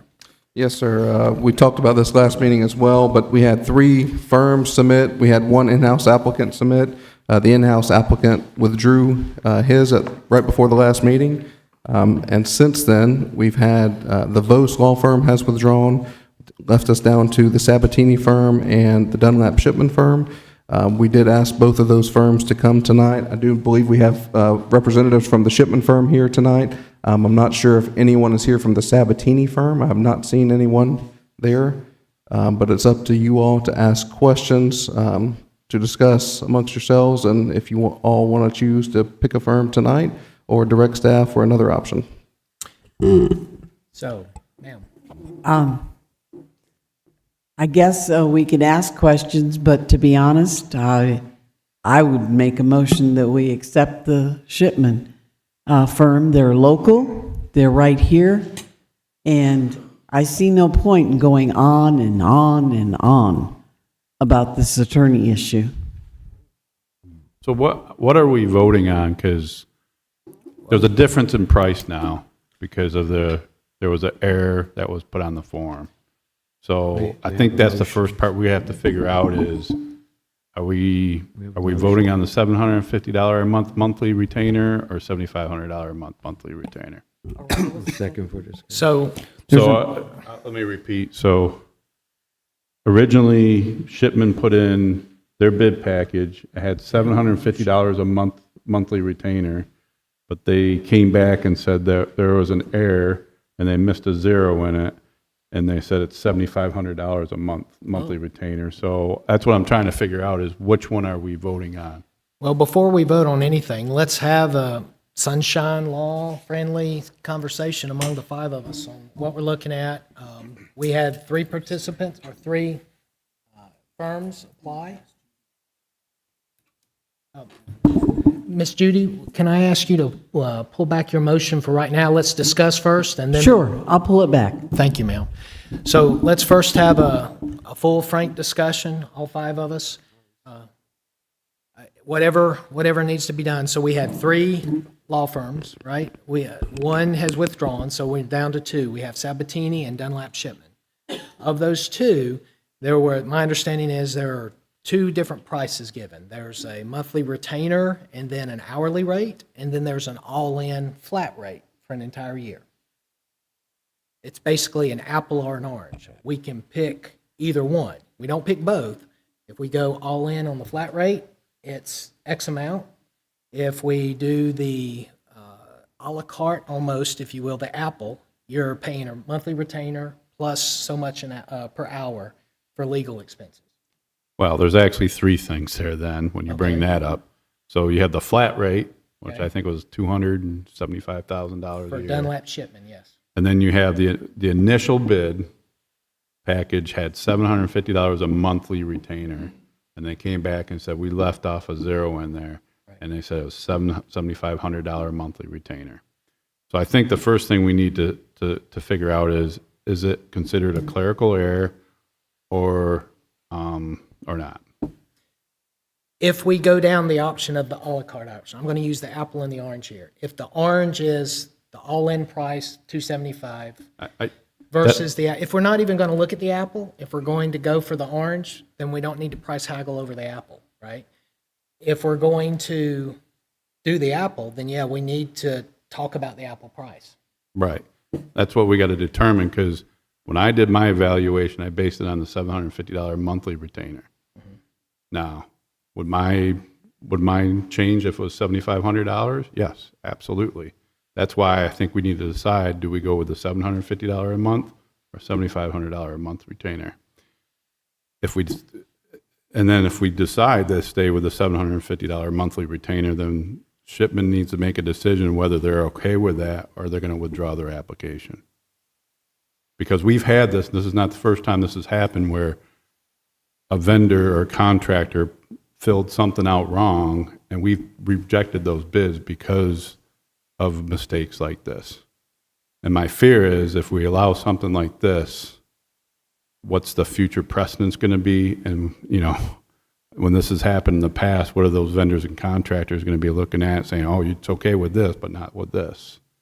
So again, I go back to, we have an apple and an orange. I am much more, you're talking about what I'll call the a la carte, the apple, the monthly retainer and the hourly fee. I am far more interested in the flat rate, which is everything for the whole year, which is all paralegal costs, all legal costs, anything and everything. It's basically unlimited use of them for a year for a flat fee, which, considering what we've done, what we've used in legal services, not only the past year, but like the last 3 to 5 years, it's been significant. Mm-hmm. So, yeah, exactly. So this seems like if we go with the orange, not the apple, so bear with me here, if we focus only on the flat rate, we have a local lawyer firm, well-regarded, well-established. Seems like a very good option to me. Flat rate, we save money, we're done. This seems like a pretty open and shut case to me. But Jamie, Pat, Sam, Pat, y'all give me y'all's thoughts. Well, honestly, the main question for that flat rate is based on the services. I guess it'd be a question for them, but the services that they provide, would that also include what we're already paying our labor attorney? Because, we have, right now we're using, the current counsel that we have, but we also have labor attorney fees on top of that we pay to other firms that specialize in labor. Will this 270, will they be covering the labor stuff as well? Ma'am, come on up, identify yourself. Good evening. Good evening to you all. Thank you. My name's Courtney Sinagra. I'm an attorney with Dunlap and Shipman, and just wanted to come up and answer this question. The flat fee of the $275,000 would include we do specialize in labor, so that would include labor issues. We do have attorneys that specialize in that. It would not include areas that we don't specialize in, which are very few, such as Social Security law under ERISA, but it would include labor services. Thank you. Any other thoughts there? I get where Commissioner Warwick's coming from. I mean, because of the clerical error, but I get where you're coming from too. And we also have this weird situation where, based on the data that's been given to us, it's almost like the decision's been made for us. So, I mean, this is a very unique situation. It's not a standard, you got 3 bids, you look at the best one and you go with it. I mean, it's a different situation to me. Pat, you got any thoughts here, sir? My original thoughts were I didn't want to bid anything, but I ended up bidding, and when I bid Shipman Dunlop, I put down transition. In the bid, it said they were transitioning to municipal government. So I put transitioning with a question mark, but then I put local, and price was substantiated because it looked like their price was going to be better than anybody else's. So, and then if we're talking about a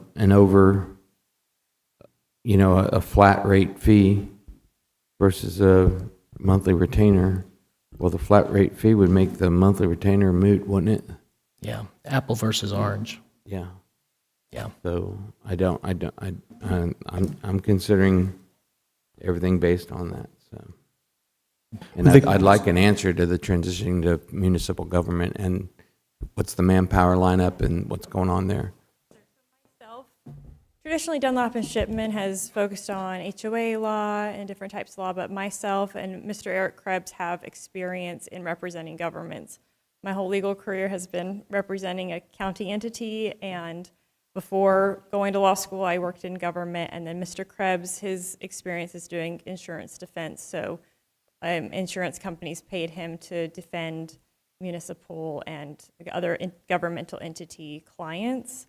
And so since we've joined Dunlap and Shipman, this area government representation has become part of the firm. It's a practice area we're trying to grow, but we are local. We've been in the Panhandle for over 20 years. We have 4 offices, 20 attorneys, and lots of experience to offer to the city of Lynn Haven. And I do want to address the clerical error. A 0 was unfortunately left off of our original proposal, but even with that updated rate, it's a great value to the city. You guys don't want an attorney that charges $750 per month. That's just not going to give you that high-quality legal service that you deserve and that we intend to provide for you. Yes, sir. You have another question? No, so on paper, you're the person from Utah, right? Yes, sir. Miss Judy, you got any thoughts or questions for? I feel like if I'm hearing what you're saying is correct, it's $7,500 a month, Yes, ma'am. correct? Correct. That's for attendance to 2 commission meetings and up to 20 hours of legal work. It does include some more specifics in the bid, and then anything over that would be our hourly rate of $300. That would be the Apple. If you want to go with the Orange, that is $275,000 for the year for all of our services. And what did we pay last year? I remember, I did email Kiki about this, and she did make it very clear that it varies heavily from year to year based on Right. what we do, but I believe the math last year was well over 300,000. It was. So this is, just looking at this past year, we're looking at a $25,000 annual savings in flat rate. And that's why this, and with the only local company in the mix of the 3, this looks like a no-brainer to me. And I would like to ask the commission for your grace. Let's give the only local company offering the flat rate, save 25 grand. We can do a lot with 25 grand. Let's give them a chance. So here's the issue I have, and I don't know why we're glossing over this. We have initial bid of $750 a month, okay? There was a change that happened, and the question is it considered a clerical error? And when I look at the definition of clerical error, it's not a clerical error. If we accept the bid of $7,500 a month, we can open the city to lawsuits. Again, we're not even looking at the Apple pricing. We're looking at the All Orange right, flat. I'm going to make this simple, real simple. I make a motion that this is not a clerical error, and we have to accept the bid of $750 a month, and then Shipman has to make a determination whether they accept that or not. That's my motion. Yes. This is a request for a proposal. This wasn't a bid. So there's a difference in the way those are calculated, how those are determined. Proposals can be changed. They can be adjusted. In fact, your proposal request mentioned that the city, for the benefit of the city, can look at irregularities or basically technical issues that come in the proposal and determine if it's good for the city. So in this case, yes, there was an unfortunate error of a 0 being left off. But if you look at what that calculated, it would be $37.50 an hour for legal services. You cannot find anybody charging for legal services for $37.50. It was clearly a clerical error on the request for proposal. It's unfortunate, but we've owned up to it in this respect. And we do believe that the $275,000 rate is probably the best one. And just so, I'm Eric Krebs. I've represented the city of Lynn Haven in the past through the Pidgeot Preferred Governmental Insurance Trust, through the Warner firm, so, which I was with for 6.5 years. And I live 6 blocks down the road on Pennsylvania. So I've been a resident of Lynn Haven for 14 years. My wife grew up here. I went to Bay, she went to Mosley. We've been in this community for over 50 years total. And so, you know, we would love to be able to have a vested interest, as we do in the city of Lynn Haven, and be able to represent y'all with what we've been doing. Thank you. But as far as the bid, it's a proposal, request for proposal, not an actual bid. So, city attorney, am I off base here? I mean, I thought with a RFP, once you get the bid, that's what you have to accept. Yeah, there's allowed for clerical errors, usually those are typos and things like that. But if it changes the math, then that's not considered a clerical error. So I've tried to stay out of this, as you know. I know, and I hate to put you on the spot, but. Sure. And so there is a provision in our procurement manual for RFPs that says that the original proposals cannot be changed unless it's a clerical error or some Right. other reason. So that may be what you're referring to. Yes. But And it's but not that I have anything. There is a lot of as we've talked, there's a lot of flexibility in an RFP to accept what the proposal is. Right, you can negotiate afterwards Yeah, if I'm you just, wanted that's to. what's in the procurement manual. Right. So I just want to make sure we're doing everything. I got nothing against the shipment firm. I'm just saying we need to make sure we're doing everything fair and legal. That's why I looking at this way. We solicited bids. We had So- 3 bids, actually 4, one in-house, and he withdrew. So we had 3 bids. Yep. 1 pulled out. We have 2 we're considering. One's local, one's not. They both offered monthly retainer plus hourly rates. They also both offered overall one price fits all rate, right? So that's what we've looked at. The local company is $25,000 a year cheaper. It would actually be less than what we had last year.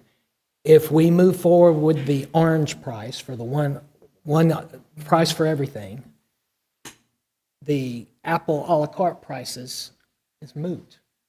Now, if we go down and we accept the Apple a la carte prices, I absolutely agree with you, Commissioner Warwick. That is problematic. But their clear-cut, flat rate, $275 a year is less than we're spending now. I don't know why we're talking about the flat rate. I'm talking That's about what the I'm pushing fair. Okay, that's fine. I made a motion that I don't believe it's a clerical error, that we need to accept the bid of $750 a month to make sure it's fair and legal. Okay?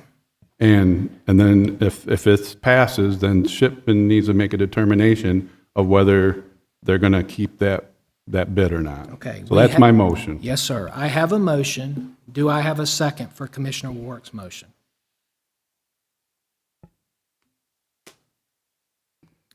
Hearing no second, the motion dies. Now, the other option is what I'm proposing to the commission is let's give Dunlap and Shipman a chance. They're the local company. They're the best priced company. They have the expertise. Let's give them a chance. Can I get a motion for this? I'll put my motion back on the floor. Thank you. I have a motion from Commissioner Tander. Do I have a second? Is the motion to accept the flat rate? Yes, flat rate, $275 a year for all of our legal services from Dunlap Shipman. So it was between them and Vose for me. So I mean, I'll second. Okay, Vose pulled out, so we're down to them and Sabatini. All right, so I have a motion and a second. I'm going to open the floor to any public commentary or questions, and I have Miss Sandy Garman here. So, ma'am, the floor is yours. I love Jamie to death. But I'm telling you, I've worked for attorneys and my son's an attorney. $750 a month is absurd. I mean, would you work for $750 a month? I mean, really, we want the best attorneys, do the best job to keep us out of danger that we've been in before.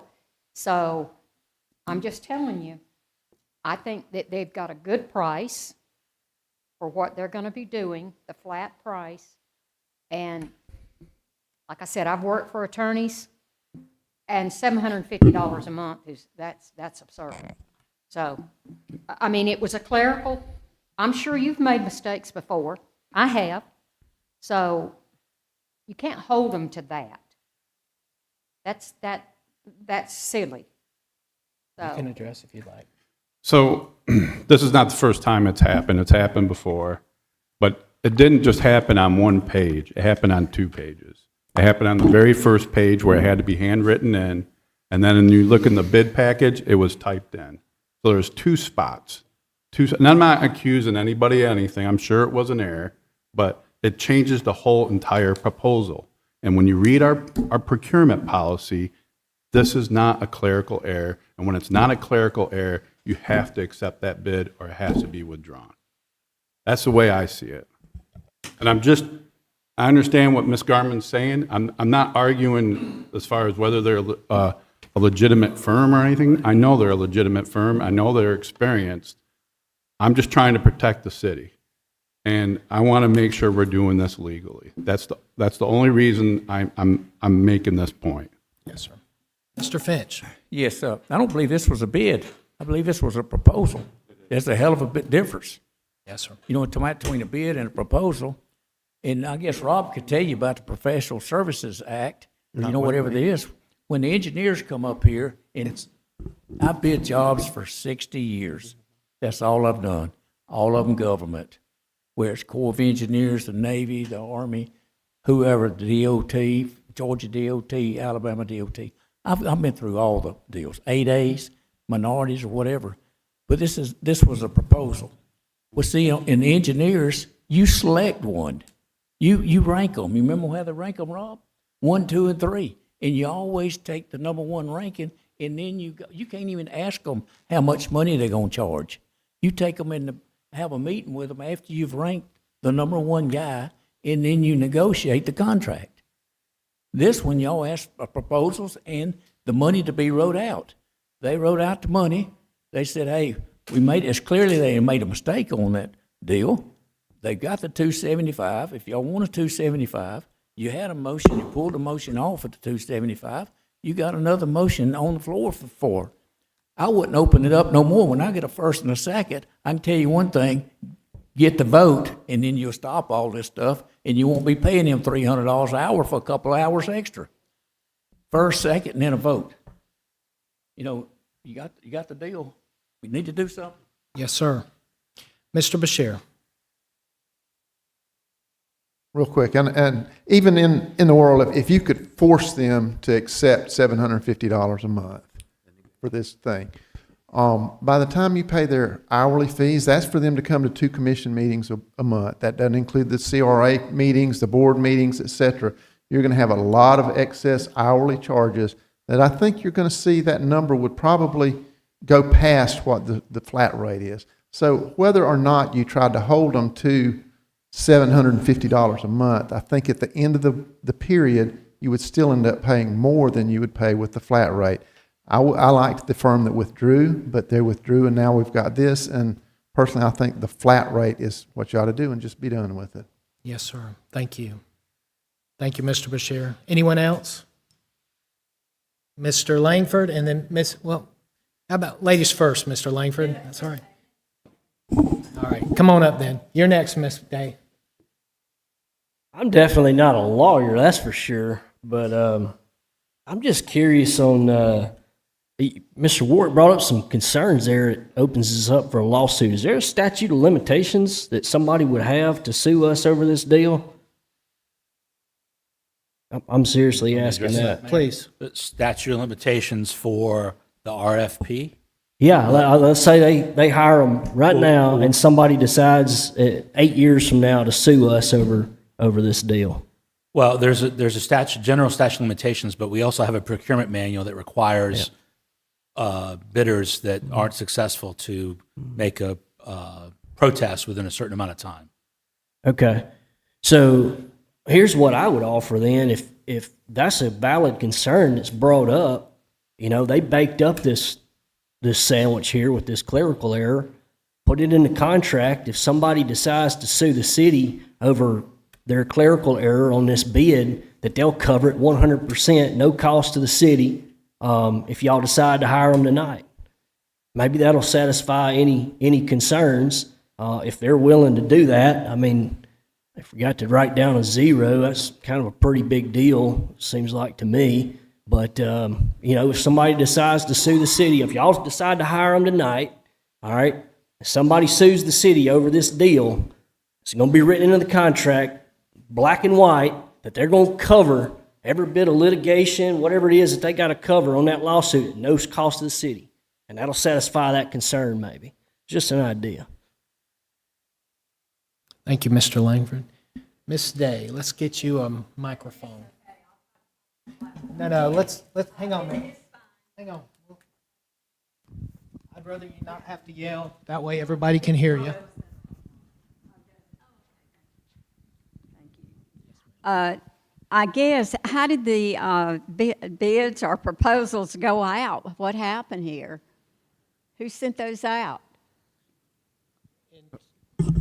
The bids, well, there was a request for proposals that went out, and then we had 3 law firms actually submit proposals, Dunlap and Shipman, Vose, and Sabatini.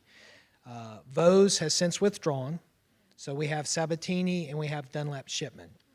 And in both of the cases, they had 2 different price options. One was a $7,500 a month retainer versus $750, where they had the 0 missing, plus $300 an hour, or in their case, $275K a year, flat rate, everything. Yeah, but did the city send out the, they turned the proposals in and the bids, right? There are 2 different prices. That's why we're saying the apples and oranges. It's 2 different prices for 2 different things. There's the a la carte and the all-in price. Commissioner Warwick's proposal concern is for the a la carte price. The rest of us have motioned and are looking at the all-in price. So looking at the other price versus the a la carte price. Does that make sense? Yes. Okay, so you have a motion, you have a second. Just take a vote. Okay, thank you. We will, just as soon as we let the floor. All right, any other comments or questions before we vote?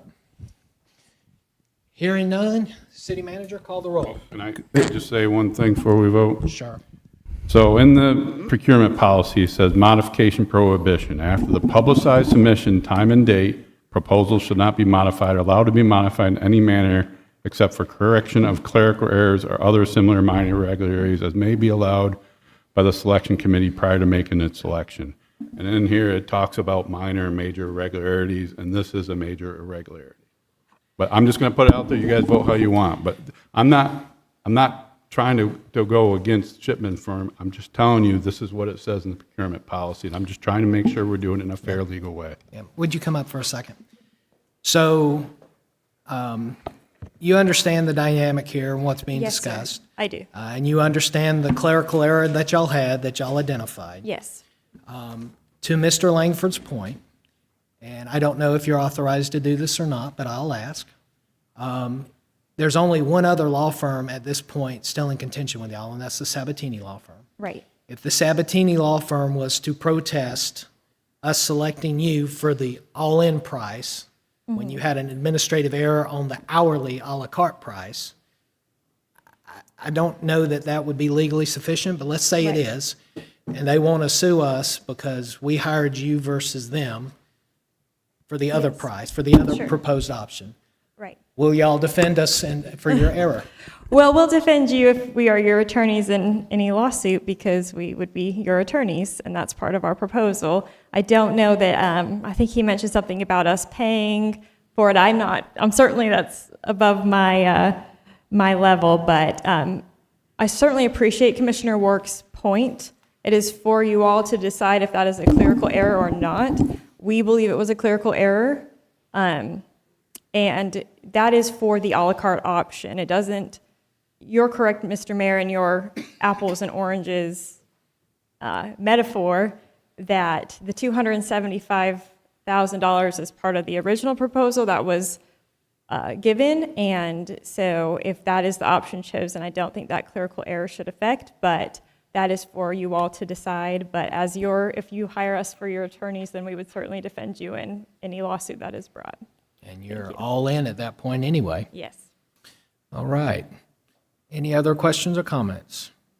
Hearing none, city manager, call the roll, please. So, Commissioner Tender, before we do, could you restate your motion for Ms. Rushing, please, so she can reflect the minutes accurately?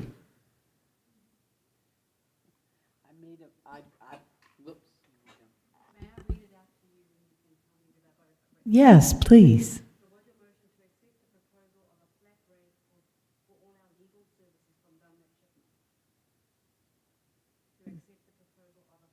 Flat rate, yes. Yes. $275K a year was the proposal.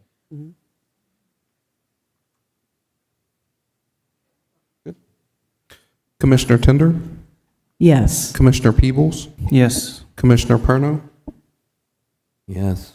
Commissioner Ward, No. Mayor Lowry. Yes. All right, we have a 4-1. Congratulations, Dunlap Shipman. You guys will begin working with Hand Arundel for transition and Mr. Rob Jackson starting later this week. But thank you, congratulations, and look forward to working with you.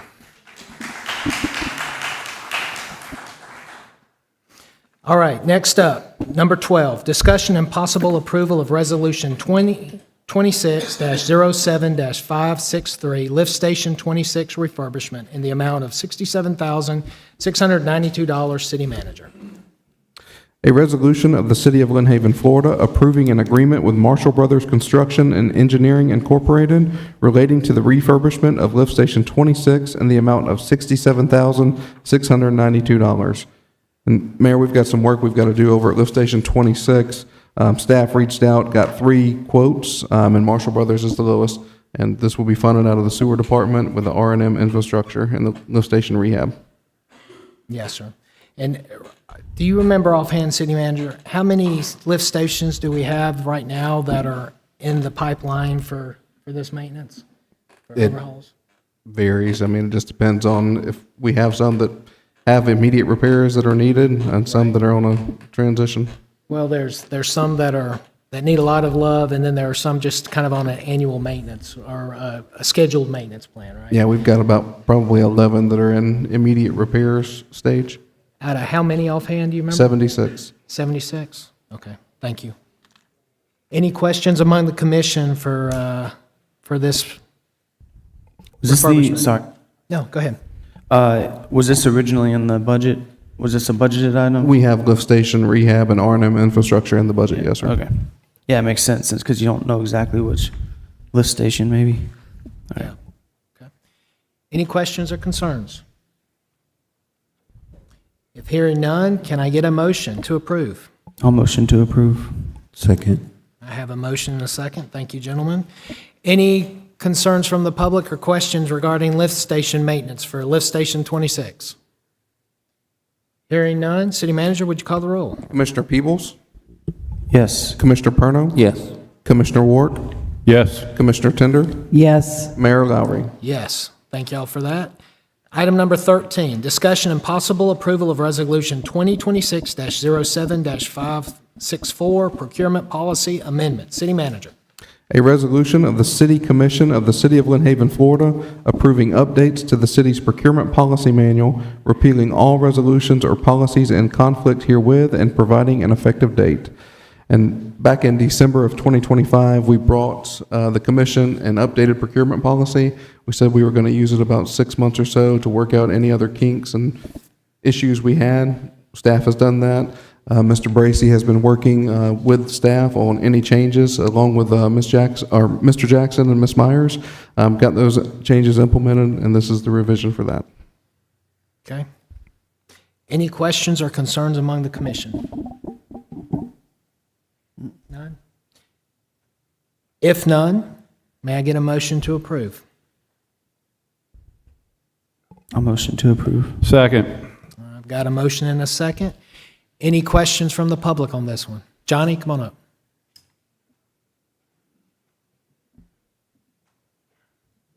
Sorry, I talk a lot, evidently get nothing done. Couple things on the procurement policy. There's a section 505.4 change orders. In the change orders, mentions that any change order that results in not, or does not result in a net increase in the cost can be done by the city manager at any time. Just want you to know, we did that in the past, and I don't have a problem with it, but you had 50-something change orders on this building. A lot of them would fall under that guideline, where it was changed, moved for tax purposes and didn't cost anymore. Just an observation. Cone of silence, section 606. You as a commission can't talk to anybody about it after the bids go out unless it's in public. Just be aware of that. That's something that can trap you if you're not careful. My last thing is more of a question.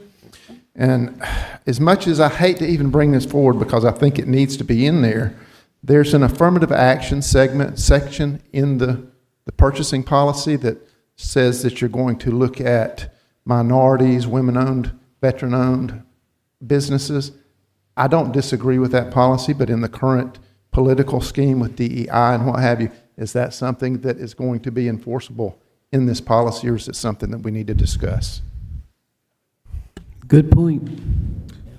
So, are you going to talk on section 5? Go ahead.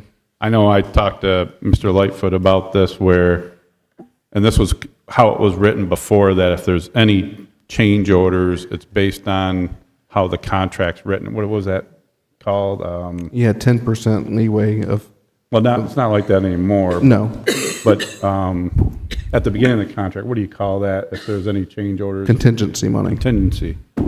And then if you have something, let's say you have something that's $30,000, and then there's a change order that makes it over $35,000, then that has to come to the commission.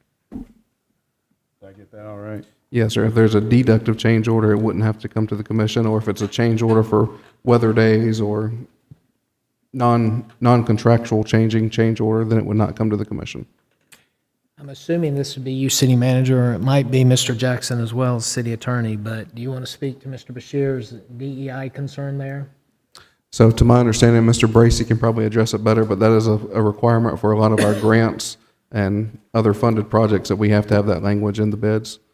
Okay. Mr. Jackson, do you have any thoughts on that, sir? This is in the federal contract provision, I think. And I know there's been a lot of changes in that in the law lately as far as whether that's required or not in certain things. So we would stick with whatever's required by federal law. Copy. Okay. Does that answer that question, Mr. Bashir? Okay. All right. Any other questions, comments, or concerns from the floor? There's a lot of long faces. Y'all are sticking with us. I appreciate that very much. All right. Well, city manager, call the roll, please. Commissioner Peebles? Yes. Commissioner Ward? Yes. Commissioner Perno? Yes. Commissioner Tender? Yes. Mayor Lowry? Yes, thank you. 5-0. Item number 14, discussion and possible approval of Resolution 2026-07-565, approving the FY 2026-2026 mid-year budget adjustment. Director of Finance, Ms. Roman. A resolution of the City of Lynn Haven, Florida, amending the final budget for fiscal year 2025-2026 and providing an effective date.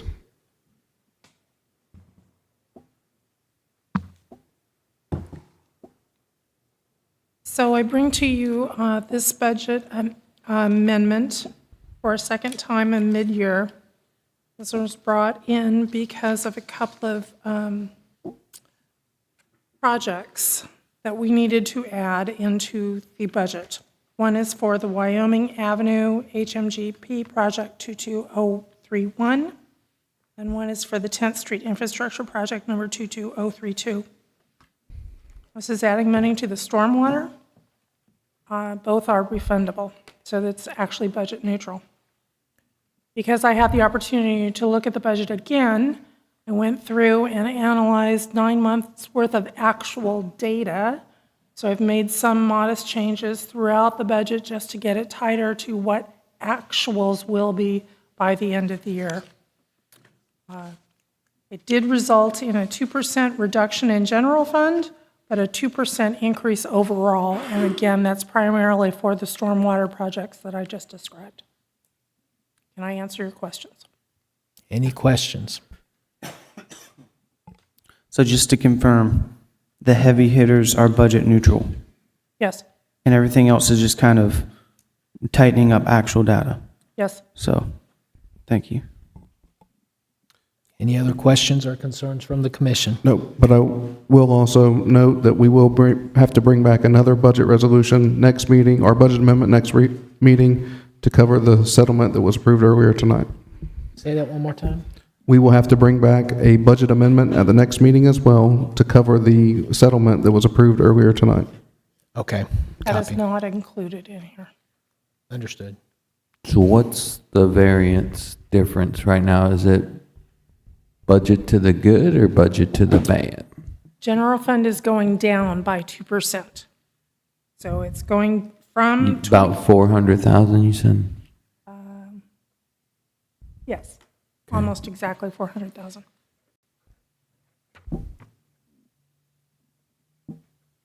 Any other questions or concerns? All right. Hearing none, can I get a motion to approve? I'll motion to approve. Second. I have a motion and a second. Any questions from the public at large? Hearing none. City Manager, call the roll, please. Commissioner Peebles? Yes. Commissioner Perno? Yes. Commissioner Ward? Yes. Commissioner Tender? Yes. Mayor Lowry? Yes. So 5-0. Thank y'all for that.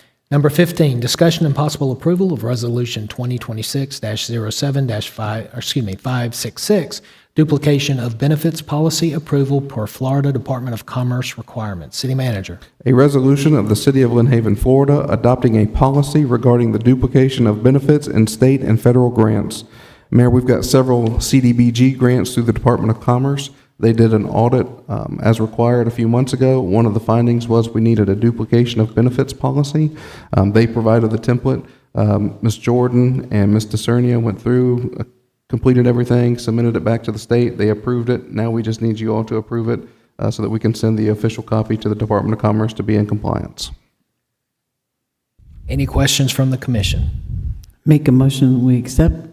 Thank you, Mayor. Second. I have a motion and a second. Any questions from the audience?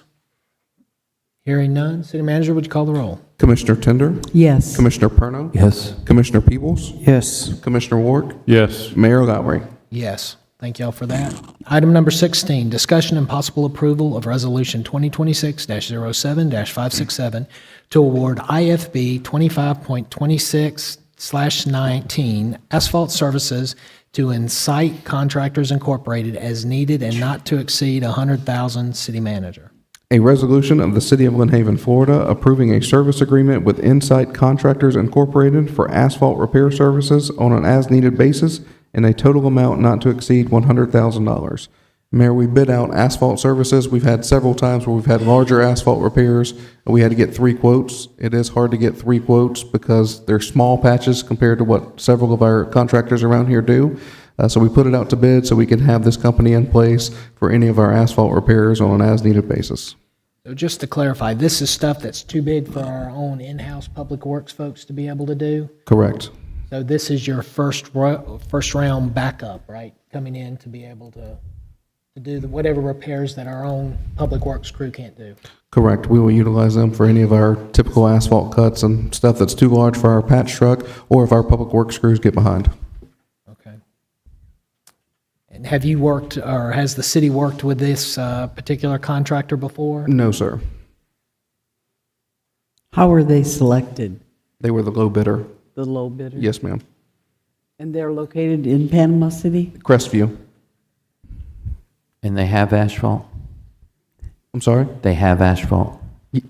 We'll get it when we need it?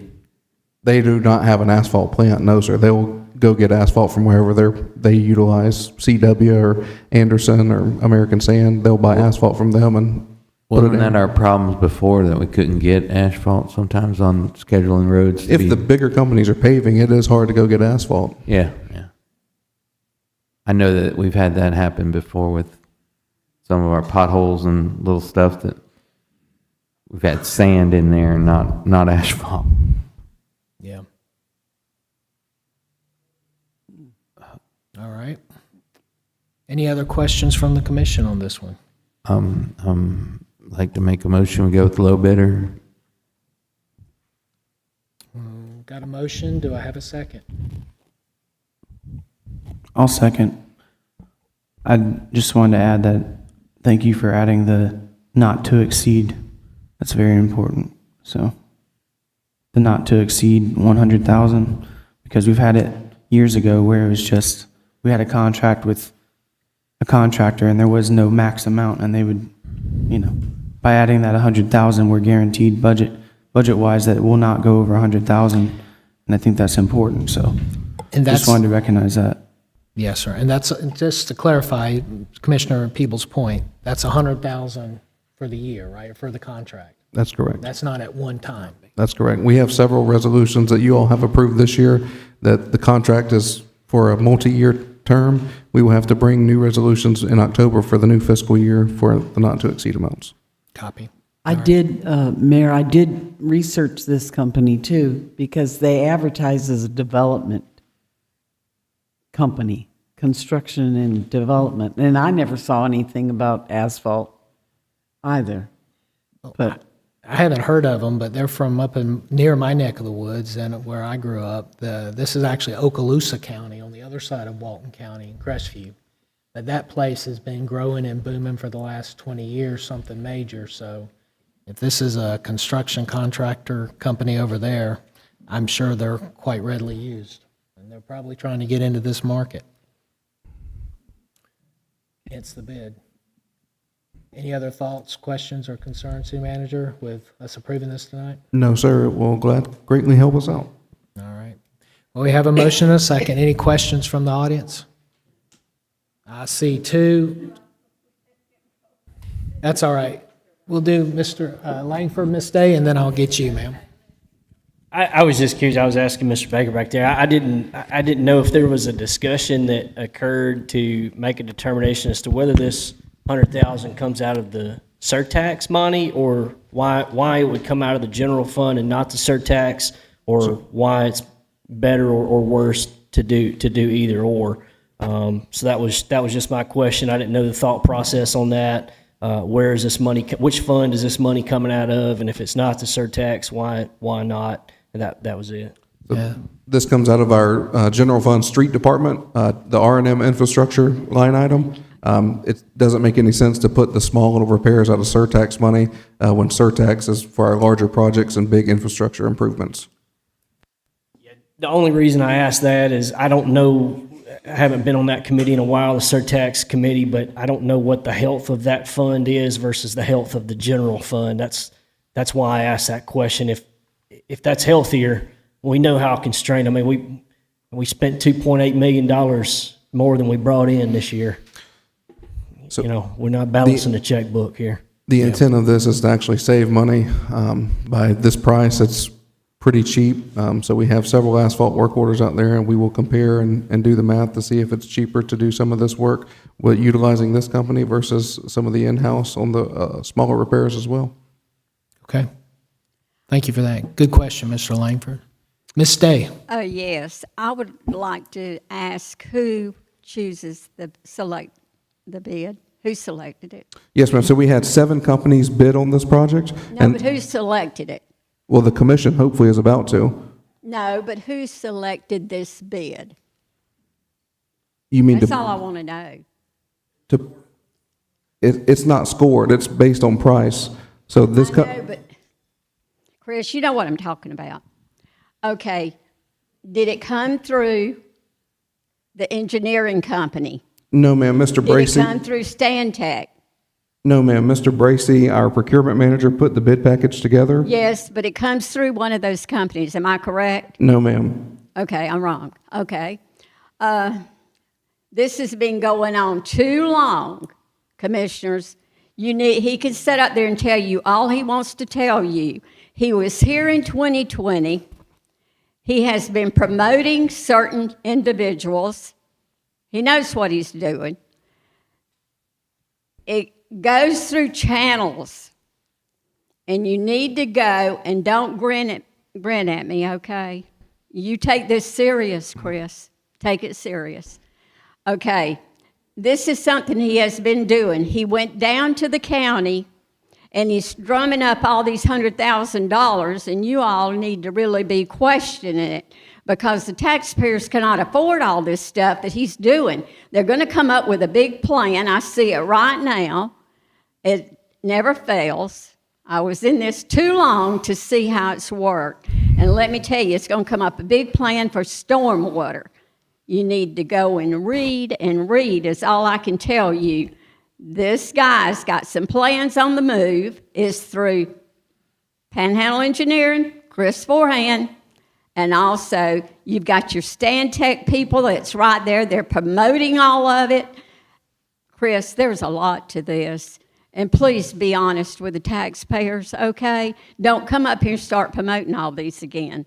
Let's get on the same page. Let the commissioners know everything you're doing, because he went to the county, he did all this negotiation with enclaves. Now we're going to pay. I see an annexation coming on here. So you all think about this, okay? This is very, very important. Don't come back to us and try to get the dollar bills from us, okay? All right, that's all I want to tell you. I'm sorry, but this bothers me. Just add it up. Thank you. Yes, ma'am. Thank you. So page 279 of your agenda packet is the list of bids and everyone's price. Okay. Go ahead. Good evening again. So I was wondering, did they say how fast they're going to respond when you guys call them, since they're coming all the way from Crestview? And are you required to go with the lowest bid or the best bid of what they're going to give you? So the city does reserve the right to not go with the lowest bid, but in this case, it would not make any sense. They are a well-qualified company to do the work. We would not call them down here to do one small asphalt patch. We would accumulate several for them to do at one time.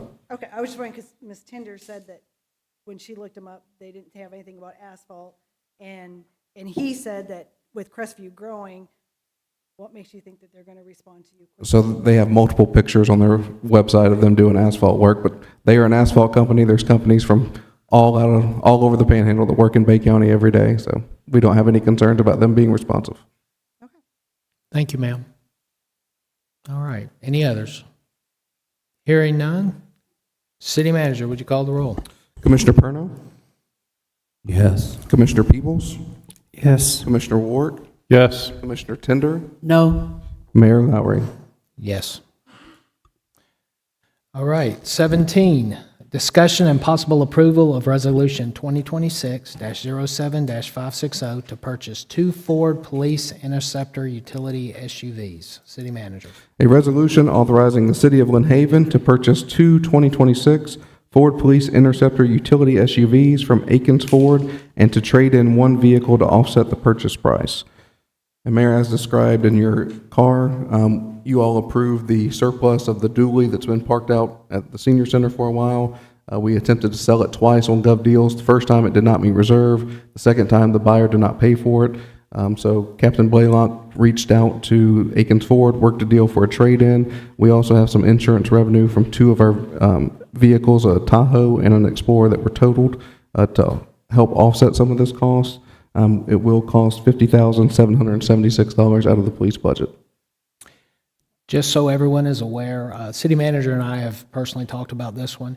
My concern was, with our budget being as it is now and us going in, do we really need 2 more police vehicles? And yes, we had 2 totaled. Police officers were in and got hit by non-police officers, and literally they were totaled. They wanted 4. These are the last 2 they're getting before we hit our lien.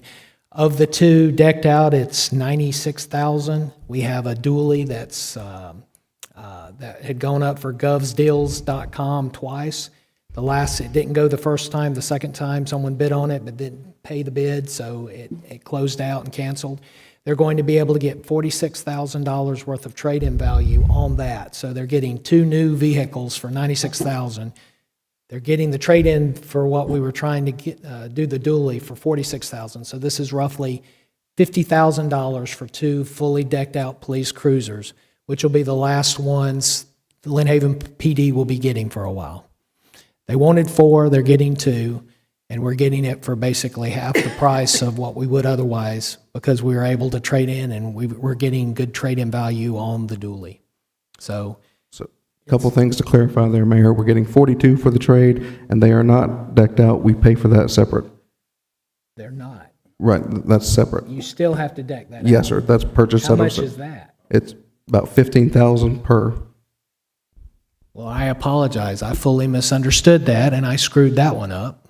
I will own it and apologize. I stand corrected. So this is $50,000 plus get rid of the old dually, but yet they'll still have to be decked out. So it's $50,000, $50K for the vehicles, plus another $15 per to deck them out? That's correct. So we're literally looking now at like $80K. That's correct. I humbly stand corrected. I somehow missed that when you and I talked. So I'll own that. All right. Any other questions from the commission on these two vehicle acquisitions? Or do you want to speak to, you talked about the two that got totaled by our cops in the line of duty getting hit by other people. That's no fault of ours. We have to replace those. That's kind of a no-brainer. You want to talk to the need of 4 and how we're only going with 2 vice 4? No, sir. They requested 4. I told them 2. Okay. Any other questions from the commission here? All right. Captain Blaylock, you want to pop up here for a minute? I'd just love to hear from you on this.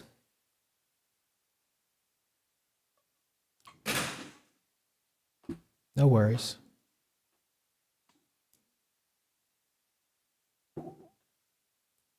Good evening, sir.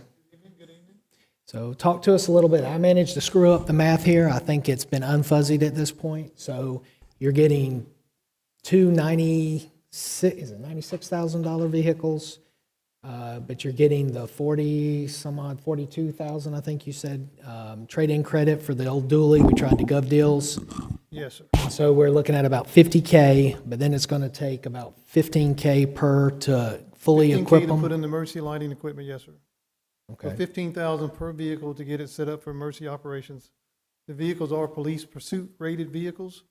They need to be that pursuit quality to be on the road for policing.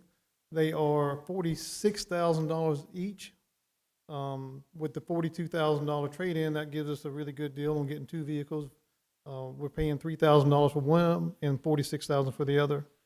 We have an aging fleet. Right now, we currently have 2 2013 vehicles in our fleet. We have 3 2013 vehicles up under the police department. One 2016, some 2018s that are just falling apart. They just run hard. They run it 12 hours a day, and they're just falling apart. The maintenance on them is really high cost. So what we have done also too, we have recently went before the commission. Several other vehicles have been surplus that we can put into govdeal.com to get offset some revenue off that to pay for equipment. We have that money left in our budget. Prior to Chief Blanchard coming, I didn't spend any in our budget. I wanted him to have a full budget when he got here, so he and I sat down and tried to strategize the best way to do it. We need 4. We told we could get 2. We'll take the 2 because we really need it. We have cars now. Last week we had 5 cars in the shop, air conditioning, front ends, just different pieces, parts. I mean, because they drive 12 hours a day. So we do need those vehicles, and we're happy to get 2. Of course, we need 4, but we'll take the 2. And these 2 will be what? Frontline cruisers? They will patrol vehicles, be marked police vehicles. They'll be very great representation of the city, and when people see them, they'll know it's the police department driving down the road. Thank you, Captain. Okay. Any other questions, Commission, for Captain Blaylock? No? Okay. All right. Well, in that case, we're at item number 17. May I get a motion to approve? Make a motion to approve. I've got a motion and a second. Any questions from the public at large on this one? Mr. Langford, come on up. Definitely support getting these vehicles for our fine police officers. I didn't hear any discussion about the insurance money that come from the accident. If y'all wouldn't mind just kind of going over those numbers, appreciate it. Yes, we received. Go back up the page. He's got 21,000 in At the 27,000. there. $21,038.20 is what's in the car. Yep. I haven't independently verified that number. That's correct. So we got how much back? $21,038.27 in insurance proceeds. And is that just going into the general fund, or is those fundings going directly to the pay? That will go back into the police department line item. So they're still being used here, but it wasn't, we're taking that 21,000 and putting it towards these purchases. It went into their vehicle line in their budget, right? But it went back to Lynn Haven PD vehicles. Correct. Gotcha. Okay. That's all I needed to hear. So we have a motion and a second. No other questions? Thank you, Captain Blaylock, for your input there, sir. If nothing else, City Manager, would you call the roll? Commissioner Tender? Yes. Commissioner Perno? Yes. Commissioner Peebles? Yes. Commissioner Warwick? Yes. Mayor Lowry? Yes. Thank y'all for that.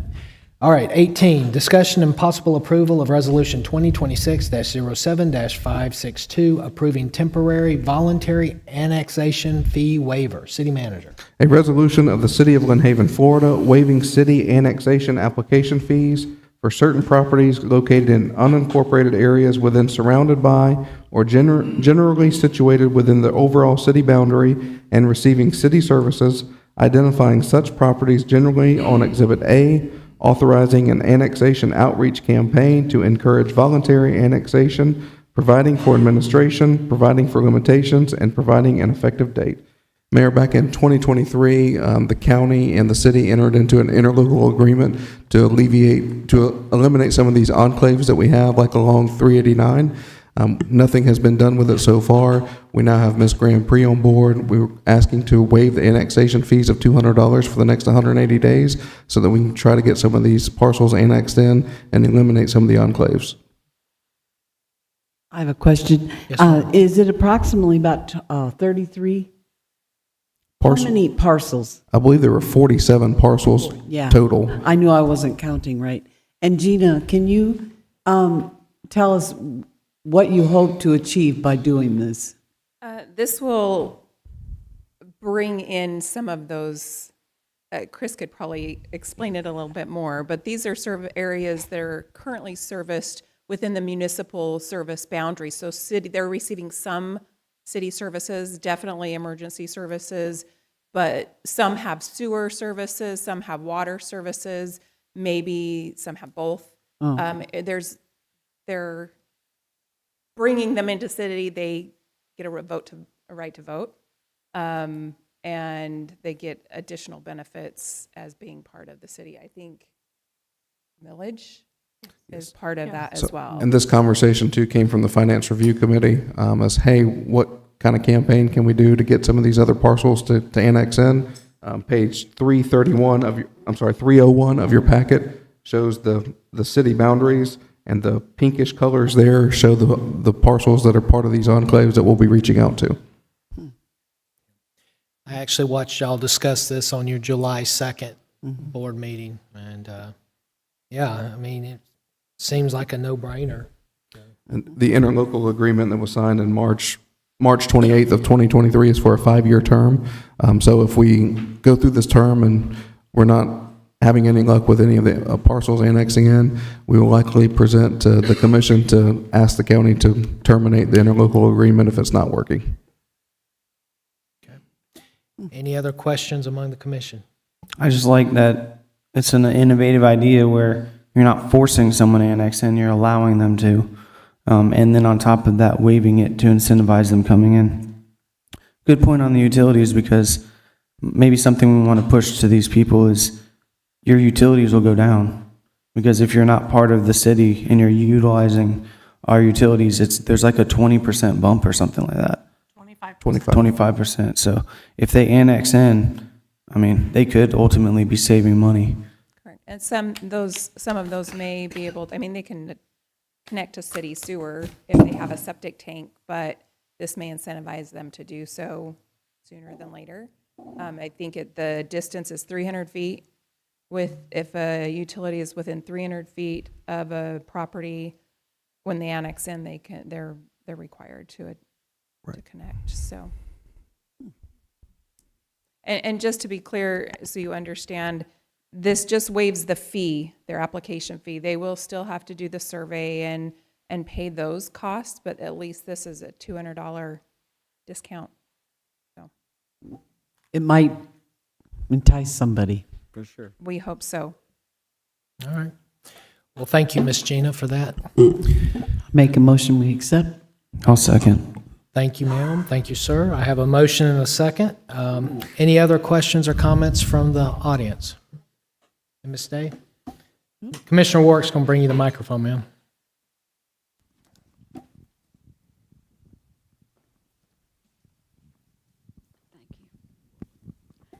Thank you, Chris. I appreciate you reminding the commissioners what you've been up to. This has been ongoing for a while. So now we're needing some money. So what we're going to do is go out and annex these people in. But how much is it going to cost to annex them in? The $200, sure, but that's nothing. It's going to cost us. We got to put the stuff down because a lot of these people don't have it, Chris. You know how many do and how many don't. You know. So a lot of them still don't have all this stuff. So we've got to pay. So what you're going to come back and get, you're going to attach a stormwater fee on us coming up. It's going to happen shortly. And you're going to come back to us and get us to pay for all this annexation. I know it's been there before, and we're suffering for it today. And it's on its way again. You got to watch 2020. 22, 21, 22, 23, 24, 25, and 26. It's still being promoted. Okay, thank you. Thank you, Chris. So, City Manager, just for clarification of everybody involved and make sure I understand this right, 47 parcels, right? These are enclaves where they already have some or all of the city services. Some have sewer, some have water, some have both, right? That's correct. Do you have a ballpark of how many have both versus one or the other? I don't. Gina, do you? Danny McCurdle has done that work, and I have the information. I don't have those numbers for you right now. I haven't analyzed that information yet. So that, I apologize. I just got that this last week, so. Okay.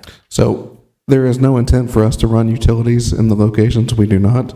Part of this interlocal agreement, we are taking care of the stormwater in the area. We are not collecting any stormwater assessment from these parcels. So it does nothing but benefit the city by getting them to annex in so that we can collect some revenue from them. Okay.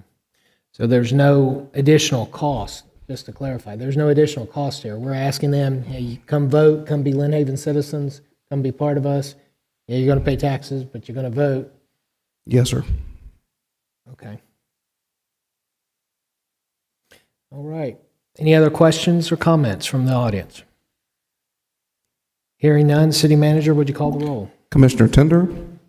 Yes. Commissioner Peebles? Yes. Commissioner Perno? Yes. Commissioner Warwick? Yes. Mayor Lowry? Yes, sir. All right. Number 19, discussion and possible approval to terminate contracts with WOW Internet Services, authorizing the city manager to execute contract termination. City Manager. Yes, sir. We've started shopping internet, looking at various ways to save money throughout the city. The internet is one of them. We have been a WOW customer for several years now. We have not been happy with the service we get from them. We do have several instances where it drops out repeatedly. Staff started reaching out to various companies. We talked to WOW, Unity Fiber, AT&T, and Comcast. Comcast did have the best long-term rate for 5 years. We will save approximately $12,000 a year. On page 311 of your packet shows the early termination fees. We will slowly phase these out over the next few months. So the only early termination fee we will pay is $5,454 for the sports complex. And we will, if this item is approved, then hopefully the next item will be approved as well to go into a contract with Comcast for 60 months. So we'll save $12,000 a year, so 12,000 times 5. But we will have the one-time hit of $5K, give or take, because WOW actually did install a bunch of stuff. They had some construction fees at the sports complex. Two out to the sports complex, yes, sir. Right?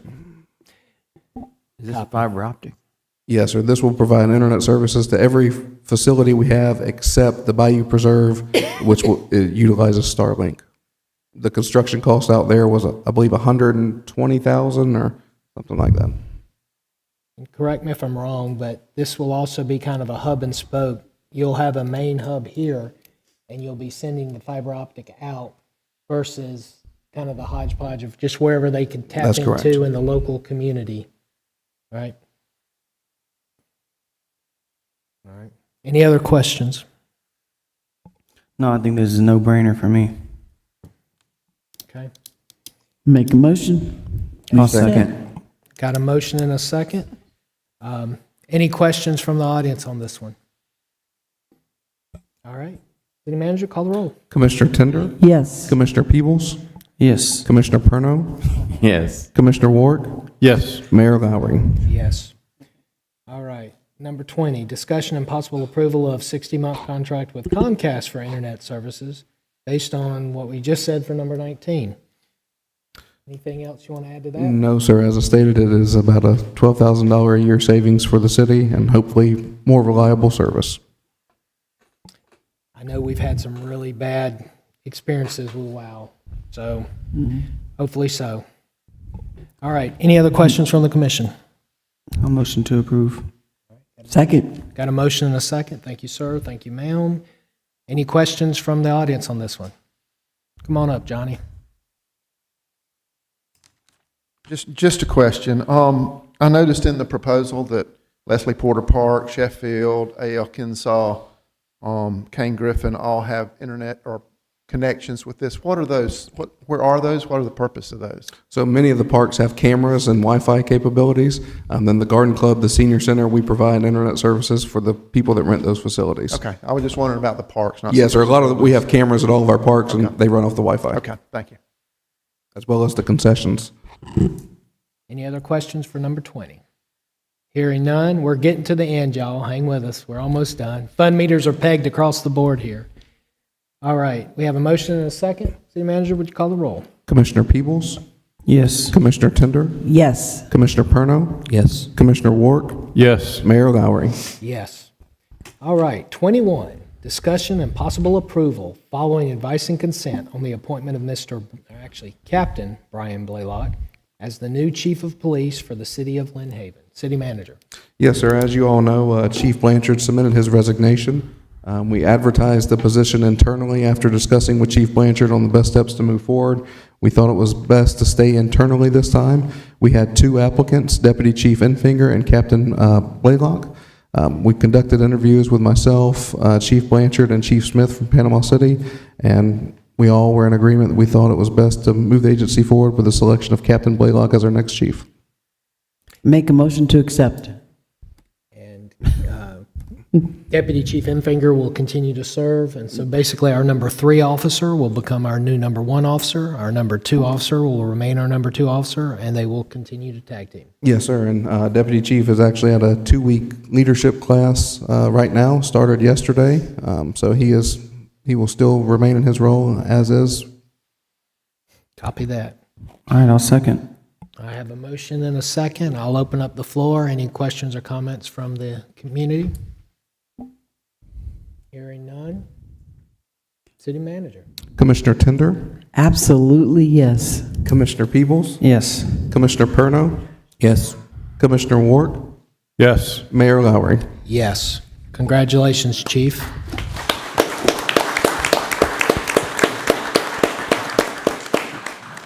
You've been with this department since 1987? 89. My apologies. I'm He's batting been 1,000. around a while. He knows how to do his job now. Congratulations, Chief. All right, 22, discussion and possible approval of SMART goals for City Manager. Commissioner Warwick. So, yeah, when we originally did Mr. Lightfoot's contract, I had brought up and foot stomped about making sure we have SMART goals. The contractor says we need to come up with SMART goals within 90 days. And I brought up at the last commission meeting to come up with some SMART goals. So just interested in what you guys have. Anybody got any thoughts or discussions? I was under the impression that he was providing his SMART goals to us. So. No, I mean, when we originally did the contract, I was like, we're going to have to come up with SMART goals, so get prepared. So I'm assuming nobody brought SMART goals. No, because like I said, typically with SMART goals, you provide your own SMART goals of this is what I'm going to do. We didn't understand I brought it up assignment. at the last meeting. I said, bring SMART goals. I mean, wow. Okay, well, it's pretty clear that it wasn't communicated that way if no one brought them. Why would you not make SMART goals then? Smart goal example that you can share or have the city, have Ms. Hodges share with the rest of the commissioners. So we know an example of what you're looking at, and we can actually tag team on developing a couple of key, discernible, objective, SMART goals for the city manager. He literally has 5 bosses, the 5 of us on the commission. We all need to have inputs here, but we all need to collaborate, and it needs to be something clear, direct, and objective that he can actually accomplish. So rather than have him play monkey in the middle administratively, Ms. Hodges, would you do that for us? I'd be happy to. Thank you, ma'am. So we'll have the assistant city manager send that out. And we will defer that, CJ will defer that to our next meeting, ma'am. Thank you for that. All right. So that gets us to number 23, rules of decorum, workshop feedback, and direction to staff. So just to clarify, city manager, you're just looking for overall feedback? So I think we got that from the workshop, but I wanted to put an item on the agenda just in case, but I think everybody got their direction from the workshop. Unless someone has anything to add that has came up since now and then, I believe Mr. Jackson and Commissioner Warwick have everything they need to continue forward with that. I think Commissioner Warwick did an excellent job. He had the 85% solution. I might have added another 5%. Bernie Thompson had a great issue with the whole clarification of the sergeant at arms. City attorney is now going to look at it. So I think we have pretty much a 95% plus solution with minor refinement to happen. We'll go from there. That's what teamwork and collaboration is supposed to be like. And we did it today, so good on us. All right, we're now to public commentary, number 24. So I believe a lot of these folks have already gone, but I will go through. I know, for example, Bernie Thompson is gone. Mr. Bashir. Yeah, all good. Would you like a chair? Nope. Are you good? I'm good. Okay. So, first off, I would like to say, in response to what Mr. Finch said about me earlier, not accomplishing anything, not doing anything, and my position, I never will have a problem if somebody proves me wrong. If he proves me wrong that this lawsuit and the settlement was good for the city, fantastic. I applaud him, and I applaud his efforts. If it turns what I perceive as a negative into a positive, I'm very for it. I will never hold that against somebody, and I'll never hold a position that I have that is wrong, that I feel is wrong when presented with other information. That said, on to what I was really going to talk about are these meetings. They're long, they're drawn out. The packet was 322 pages long for this meeting. Some of this stuff we may need to pull out and do a workshop on. I know it's more effort for y'all, but I feel like sometimes we rush through these items because we're exhausted by the end of the meeting. I don't want that to happen. I think we need to address it a little bit better. You can't just delete the items because you've got a lot to do, a lot of things to get done.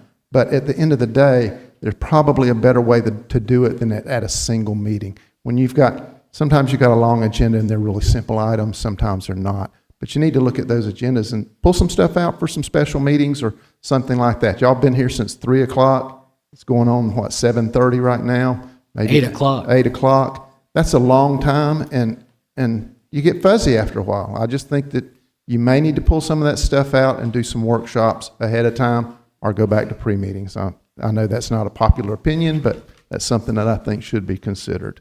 Not to mention that we're making $3.51 an hour. Yeah. So thank you, Mr. Bashir, and that's a fair point. City manager, that's a takeaway for us as we as a team need to do a better job, and bad on me for not pushing back on this, but sometimes when we know we're going to have some really controversial or really in-depth discussion things, we should have probably cleared the deck on some of this and pushed it to the next meeting.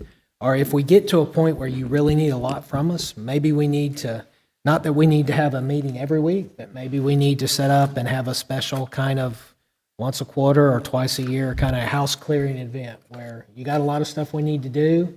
We do for stuff that's not necessarily controversial at all, like passing resolutions to purchase police cars and stuff like that. Maybe we can do that in a separate public special commission meeting versus just the every other week one. So we don't just end up, to Johnny's point, 5 hours later, here we are, just shot, right? Something to think about.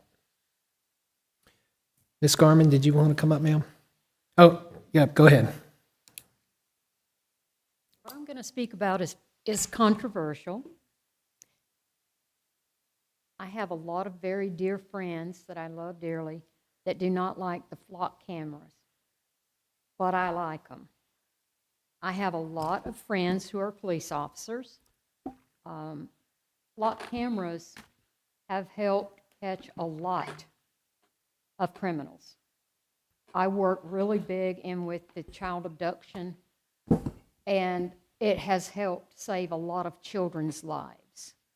So I know a lot of people are against it, and some of them have tried to sway me on that, but you know me, I'm pretty, I think for myself, and I just want to thank you for having them in Lynn Haven.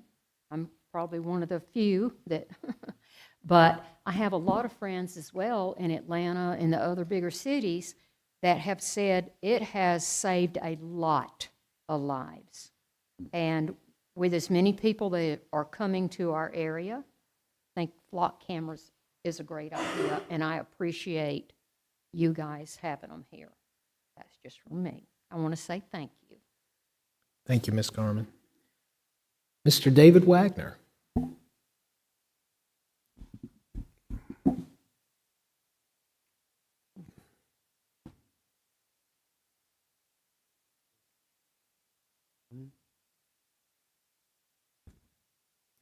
Good evening, sir.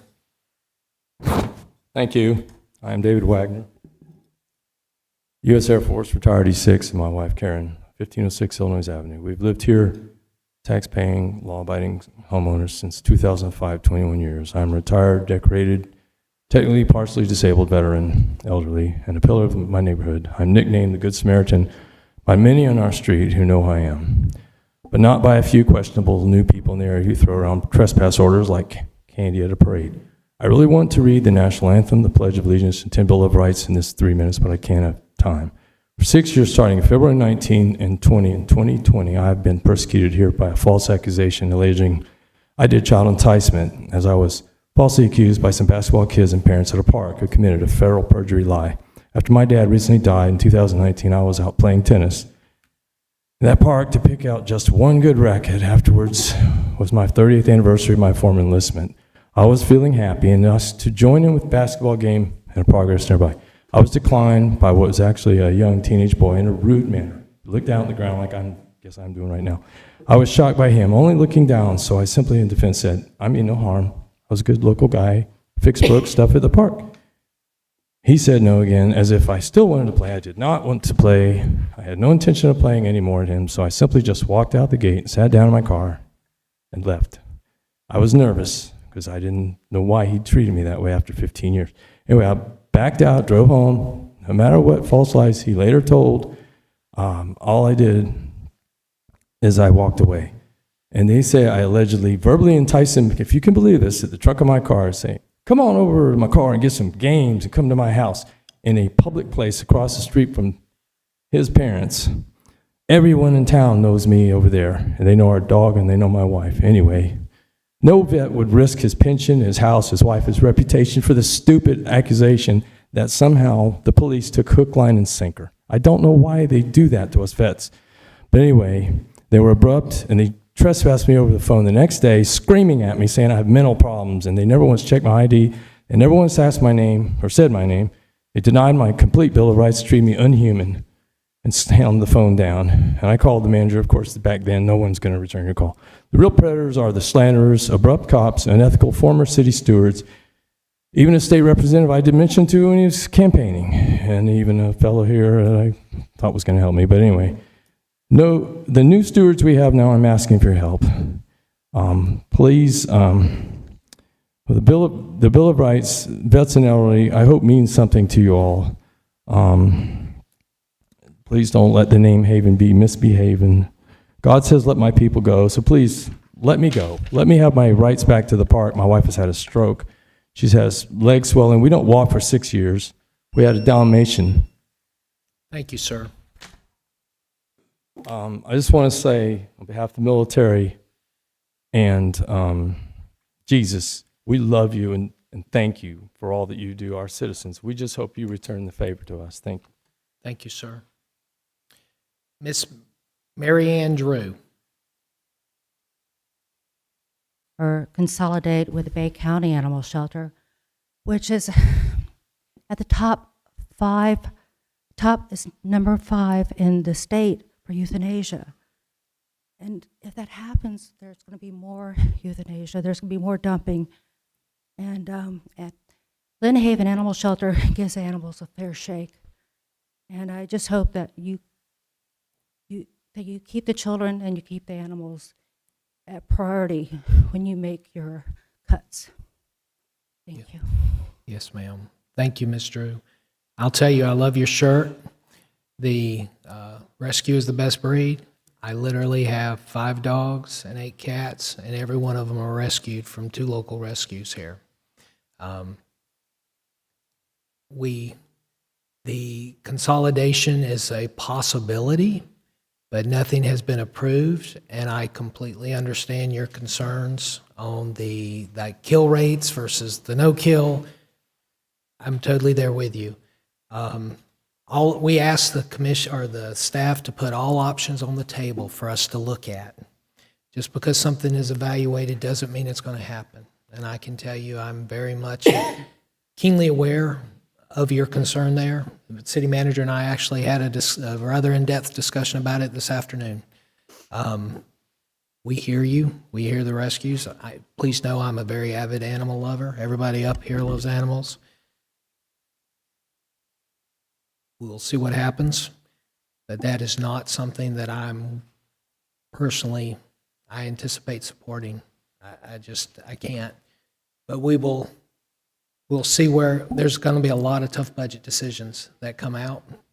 And there's a lot of things in the mix, but I can tell you that is the very last thing I have any interest in doing is taking our almost no-kill shelter and putting them into a very high-kill shelter where it's not something I'm interested in doing at all. Period, out in the story. So please know you're heard, and that is something that we'll be looking at very, very hard, and we'll see where everything falls. It's one of many, many pieces of a budgetary puzzle, but please know it is very important. Thank you for coming. And I can tell you were very nervous, but I really appreciate you coming up and speaking. Most people would rather take a beating than come up and stand there and publicly talk. Now, we got a few folks like Mr. Bashir who would gladly come up and talk half a dozen times a night. But there are a lot of folks like you, and thank you for coming. Yes, ma'am. Miss Day? Well, I gotta hear you on mine.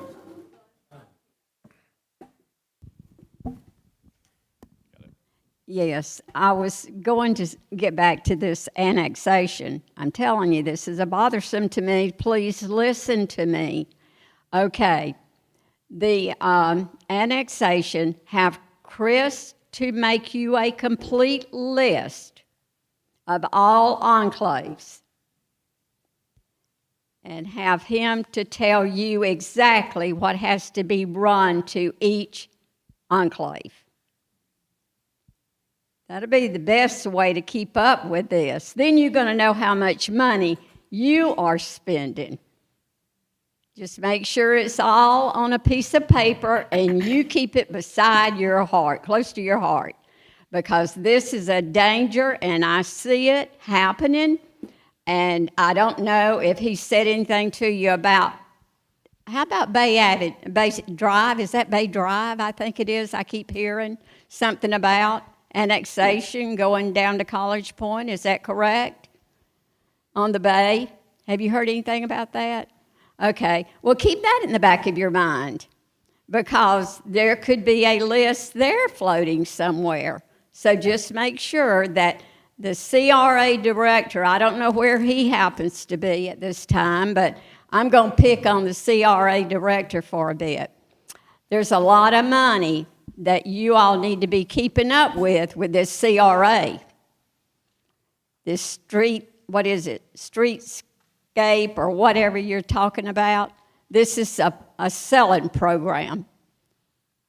This is not helping pavement and repairs, things like that. This is to sell and bring people in. That's not what we need right now, because I understand there's a lot of things going on with finances. I mean, somebody gets up and is talking about the animal shelter, and then we're going to do this and do that. Well, you all make sure you understand what's coming through the city manager. You make sure what these negotiations happen to be. He should be printing it out, and you should be having it right in front of you.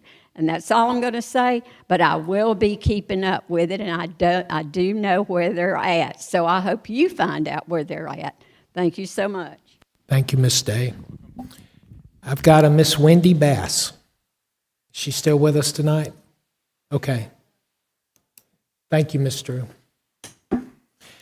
I have a Daniel Morris. We have a Mr. Daniel Morris with us still.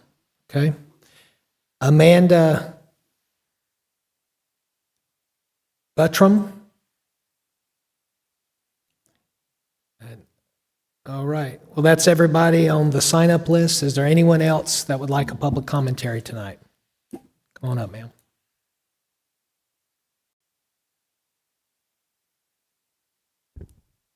Okay, this is the real reason I came tonight. Last night, I saw on the rescues that I followed that you guys were talking about the animal shelter here in Lynn Haven. And as is truly the only reason I came tonight, was that it's such a bad idea. I've called the Bay County. I've followed different people that have had their animals taken and tried to get from them, that have had to go to court because they said they're dangerous animals. I don't understand Bay County. This is not where I'm originally from. I'm from North Dakota, Fargo, and our shelters there are awesome. They have not put an animal to sleep in 3 or 4 years because of the shelters, the TNR programs that they have there. I'm mystified at how people treat animals here in Florida, in Bay County. The police don't show up when the rescues call and say that animals are being abused. People treat their animals like their property. They ditch them. They treat them. They hunt them down. I live over by Misty Lane, and they trap them, 6, 7, 8 cats at a time. These animals didn't ask to be treated that way. They just want to be loved, and I don't understand the people here in Florida. I see how they're treated all over this state. I see DeSantis saying, hey, we're going to make it a felony, but the cops won't do anything about it. And Bay County just seems to be horrible about it. They just don't care. So I just ask that you don't do it. The children and the animals, they are the weakest that we have, and they need to be protected. I unfortunately have not been to Lynn Haven Animal Shelter, but I will start volunteering. When I was based at Langley Air Force Base, I used to go and volunteer every Monday opening up a shelter. We used to get Air Force people that would come over and volunteer their time, because at that point in time, volunteering mattered. I don't think it matters as much anymore with the new leadership that we have in the Department of War, but it's something that we can look at for the things with the raiders, with the things with the animals just to sleep. Please do whatever is possible. We can do fundraisers. We can do whatever. Just please don't give them to Bay County. Thank you, ma'am. All right. Anyone else tonight? If not, y'all have ridden the wave with us for 3 hours and 15 minutes. This has been a long one, but everyone has been respectful and cordial and been heard, and I appreciate y'all riding this wave with us from start to finish. Thank you so much. That's all I can say about public commentary. Last call for public commentary before we move on. All right. So next, mayor's report. I think I've talked enough tonight. I really appreciate the commission tonight on the decorum. I think we've got a much better product revised moving forward. As I have told y'all many times before, we have some tough decisions and we have some tough stuff to deal with financially and budget-wise. But the better we work together as a team, the more we communicate, the more transparent, the more respectful we are to each other. We realize that there are going to be some sacred cows. There are going to be some things that are not going to be hard to let go of.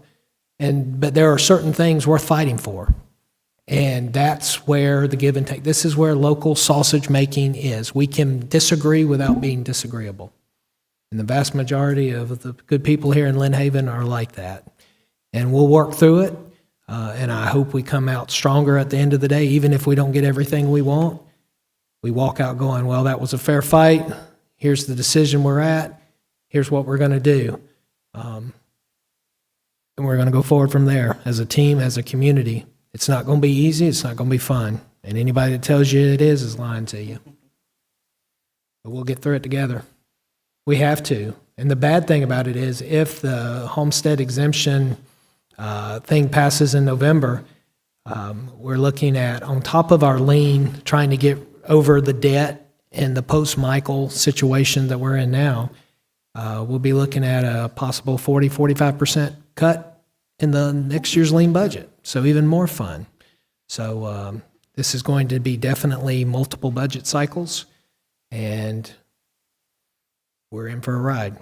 But we're in it together, and we're all in this canoe together. It's called Lynn Haven. So with that, Commissioner Perno, I'll start with you on my left, sir, and we'll move forward to the right to Commissioner Tender. Nothing to report other than thank you to all the citizens who care enough about the city to be here. Thank you to our city staff, all our team members in the city, our first responders, and our military. That's my report. Thank you, sir. Commissioner Peebles. Thank you, Mayor. I'm not going to take too much time, but I do want to make a few announcements. On Friday, July 24th, I'm going to be hosting a Kids Government Day here in the chambers. It's completely free. I'm providing the material. So if you know any children that want to learn about local government, bring them in.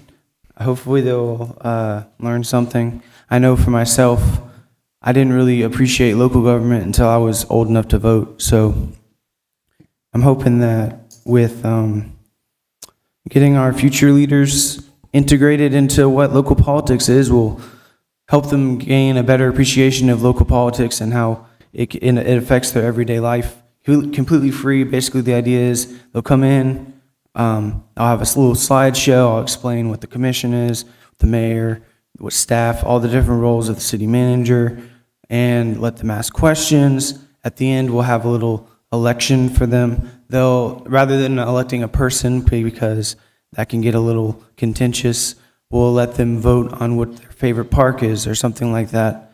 They'll get to fill out a little ballot. We'll count the ballots real time, let them know who won, show them how that process works. I believe one of my neighbors is also providing a craft for them to do as well. So it's free to the public. If you know any kids that want to learn about local government, it's going to be on Friday, the 24th at 9 a.m. right here. Next thing, I'm going to start up the Coffee with Commissioner again. So if you want to come meet with me, I'm going to be at Wild Root on the 25th at 8 a.m. So if you have any concerns or anything that you haven't addressed with me yet, or you prefer a one-on-one setting better than here, or prefer to talk to me one-on-one, then send an email, whatever, I'll be happy to have some coffee with you and chat. All right, that's all I have. Thanks. Thank you, sir. Commissioner Ward. So the only thing I have is I had a post that I put out about, you guys probably heard about the murder that happened, came in Lynn Haven, they caught him, and I put in there about license plate reader. That was a useful tool to find them, and it really hit close to home for me because they caught them in my neighborhood. So I got a lot of pushback from, well, I shouldn't say a lot, I got pushback from people in the community about the post, so I decided to do time with the commissioner that I've done in the past. And so it's kind of turned into time with the commissioner to come talk about whatever to let's talk about flock. So anybody interested in coming, it's going to be on the 25th of July at Sonny's Barbecue. I reserved the back room there, so if a good amount of people show up, should be plenty of room. So come out and we'll have a discussion. I'm sorry, 11:15 at Sonny's Barbecue. And I think that's all I have. Thank you, sir. Commissioner Tender. Thank you, Mayor. I think we had a great group tonight. I'm excited. I mean, more people were here for causes that they believe in. I hope the city can become more involved with the Lynn Haven Raiders. And with all the donations that flew around the room, it sounded like we're well on our way to keep that alive. I have some questions for Kiki. Gosh, I hate that you're at the end. No, I'm going to quit there. That's basically, it's been a great meeting, I thought. And I brought lunch, so I'm full. Thanks. Do you want a sidebar with Miss Roman after the meeting? Well, actually, no, publicly, I'd like for you to look up a couple of things that we wrote. Certainly. Panhandle Engineering, ECSC, CF Enterprises, and the fleet management. I have copies here for you if you like. Okay. So let me see if I can remember all of them. Panhandle is a number of different projects, so I'll give you copies for you to review. It was $40,290. Panhandle Engineering. I've got $92,492.21. Okay. But again, I'll give you copies. BCL, that was for Tennessee Avenue sidewalk. No. Who is that? BCL? I'm sorry, No, it was ECSC, $443,713. Oh, this is on the warrant list that I sent you today. Finance things. Is that the one that went today? The email that I sent you today. I'll have to address that offline. Okay. For you, ma'am. ECSC is the 10th Street project. Yes. Okay, but is that just this month they paid him $443,000? Yes, ma'am. Yes, ma'am. That's the latest payout. And that's over in August, right? Yes, ma'am. Okay. Okay, thanks. I'll get you the other ones. Landscaping. But that could go with the Lynn Haven Raiders. I think we should get those kids out there mowing the yard. Thank you. Okay. Thank you, ma'am. City manager. So the conversation that happened tonight, that's going to be one of many, and they are not going to get any easier and any better. We have lots to discuss in the next couple of months with our budget. We still have a deficit we still have to work through. We have the consolidation resolution that you all approved. Have been having our meetings with that to talk about animal control and public safety and all of the other aspects involved with that. So we will be bringing those numbers to the commission, and the commission will have to make a decision on how to move forward with that, with the cost savings, or if not to move forward with cost savings, how do we fund it? Raising the millage rate, dipping into reserves until there are no reserves, but that is more of the tough conversations that will come. Public Works staff has been working to implement the mobile work order app. Got a few of the users on it. They had a training and making progress with that. The AMI program is underway for the meters. Our inventory has been delivered. You just about can't move in the utilities warehouse. There's so many meters and transmitters over there, and the contractor will begin work soon on the installations. Adult summer pickleball league registration is now open. It's $120 per team. We got the irrigation issues fixed at the sports complex. The Special Olympics will rent Kensall Field 1 hour every Sunday from 3 to 4 p.m. We've got 2 weeks left of our fall ball registrations, with many of those filled up already. The MLB Youth Pitch, Hit, and Run event is this Thursday. We've got basketball tournaments scheduled in the gym July 18th and 19th and 25th and 26th, and a softball tournament at the sports complex on July 25th. So a lot going on with the summertime sports leagues and rentals.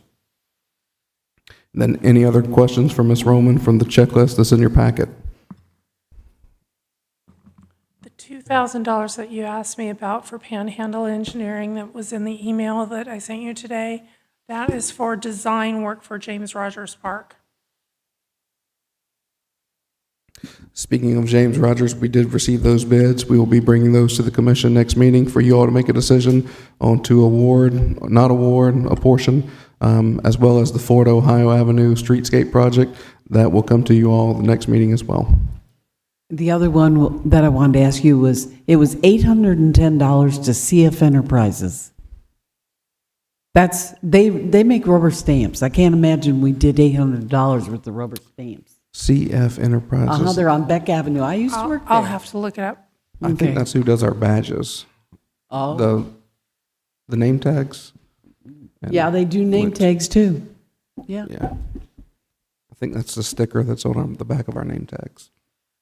But we'll get you in. Okay. Thanks. All right. Last but not least is our proverbial caboose here, Mr. Rob Jackson. Any city attorney report tonight, sir? Thank you, sir. All right, y'all, for the good of the order, y'all have a good night. Thank you for being with us.